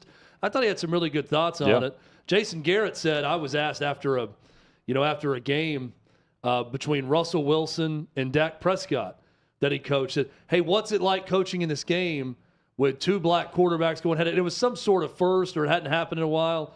And he said, I looked at the report and said, are we still really talking about this? Yeah. Is this really a thing now? He just didn't see it as a thing at the time. He said, it's crazy that this is still a story. I'll say on the Jerry Jones thing, 57 years ago, people change over 57 years. Who you were 7 years ago isn't who you are now. So I don't know what he's doing in that picture. He answered the question that he was there more as a curiosity than anything else. But I'm sure Jerry Jones, growing up in Little Rock, Arkansas, in that time, in the Jim Crow South, thought things then that he does not think now. It also doesn't look great when he's never hired a black head coach, obviously. But everyone that's been around Jerry Jones that's commented on this story isn't talking about Jerry Jones as some racist. So I think years in this business has changed Jerry Jones for the better in terms of race relations. That would be my guess. And I'm also hearing that from a lot of people who've spoken up on behalf of Jerry Jones that knows him well. We look at the sports evening and get you set for tomorrow next on OutKick 360. Two teams went out. One was actually a team from the unit that I now play on TV that was attached to us. They went out. They went on the front side, or went around to go to the front side of this other house. And my team was basically going towards the back side of the house. So very shortly, what happened was it was the wrong house. And when we hit that one house, the actual house it was, which was next door, which is not exactly next door because Sutter City is kind of weird of how it's built. But, they heard us. They were getting ready, prepping, their gear, and so they were ready to go. So when that team came around, a bunch of dudes opened up out of the front, what I assume would be the living room, with AKs and shot. I think they shot 3. If I'm not mistaken, they shot 3 of the members of that team. 2 of them were pretty much out of the fight at that point. But they were, it was heavy. I wasn't on that side of the house, but just hearing it, I was like, oh man, that's extreme. So I ran into the back door, which came into the kitchen, cleared through there, went in the hallway, and those same guys, as we approached that room, shot through the walls of that hallway, shot the guy literally right next to me. So then we backed off, and then we were and I'd have to draw it out, but we were in a tactical position that was just there wasn't a lot we could do. So we were trying to kind of figure out how to solve it. And the next thing I know, I remember just the whole room, or actually it wasn't really a room, it was the hallway, so it was more like a tube straight at me, and just everything exploded. And I actually remember hitting the ground and looking up down the hallway. And I was just confused. I didn't know what had happened. And I can say, getting shot at, okay. It's one thing, but the explosion made me feel small. It was like a superhero just grabbed me and was like, or it was like the Hulk grabbed me and was like, it felt like a supernatural power. And it blew, so it was a nighttime hit. It blew my nods and my nod mount off my face. So I went from, under nods to not being able to see anything. It obviously, my arm, I thought it blew off. I'm trying to think of what else it wrecked, but it wrecked several things. But, and everything was pitch black for me, and I really didn't know what was going on. I just felt my arm was blown off. So I got up and walked outside to the back, and there was a wall that we had hopped to get in. That wasn't happening. So I just put my back against the wall and tried to take care of myself. But I never lost consciousness. The only time actually I did lose consciousness is when, and I still to this day don't know how they got me over that wall. I have no idea. But other than that, probably 5 minutes that they got me over the wall, I never lost consciousness.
Chad, tonight we've got the Iowa against Iowa State matchup on the hardwood. All right. ESPN2 action tonight. Big time. And then some NBA You know that's games one that I look forward to every I'll be year. bypassing these NBA matchups to get ready for the glorious Raiders-Rams matchup tomorrow night on Thursday Night Football. Tyler was telling me about a betting trick that he likes to do with NBA games where he'll see like a big line, and then the way the games go, someone's going to jump out way ahead, and then you just wait until that team's ahead and then take the team that's favored to begin with because you know they're going to go on a big run at some point. Yes. It's a good way to get the odds in your favor. Trey Wallace will join us. Looking forward to the chat tomorrow with him, plus Armando Salguero, and one big thing on every NFL game. We start each afternoon, 3 o'clock Eastern, on this radio station and across the OutKick Network, streaming live at OutKick.com. Chad, the headlines, let's end it with this. Aaron Judge. It was a move that the Yankees had to make, but this is a legacy move for Aaron Judge. We hit on it early in the show, but the massive contract with all this money being paid, this guy now gets the money, doubles down on himself, bets on himself, wins, sticks with the franchise, the brand, and the Padres came in over the top at the very end of this. Turn it down, man. He did the right thing because he's now a lifer with the Yankees. It's the right move. It's good for the Yankees. It's good for Judge and future earnings also. It's good for baseball that you got Aaron Judge, this superstar in New York with the Yankees. Have a great evening. In the meantime, hit OutKick.com. Catch you tomorrow on OutKick 360.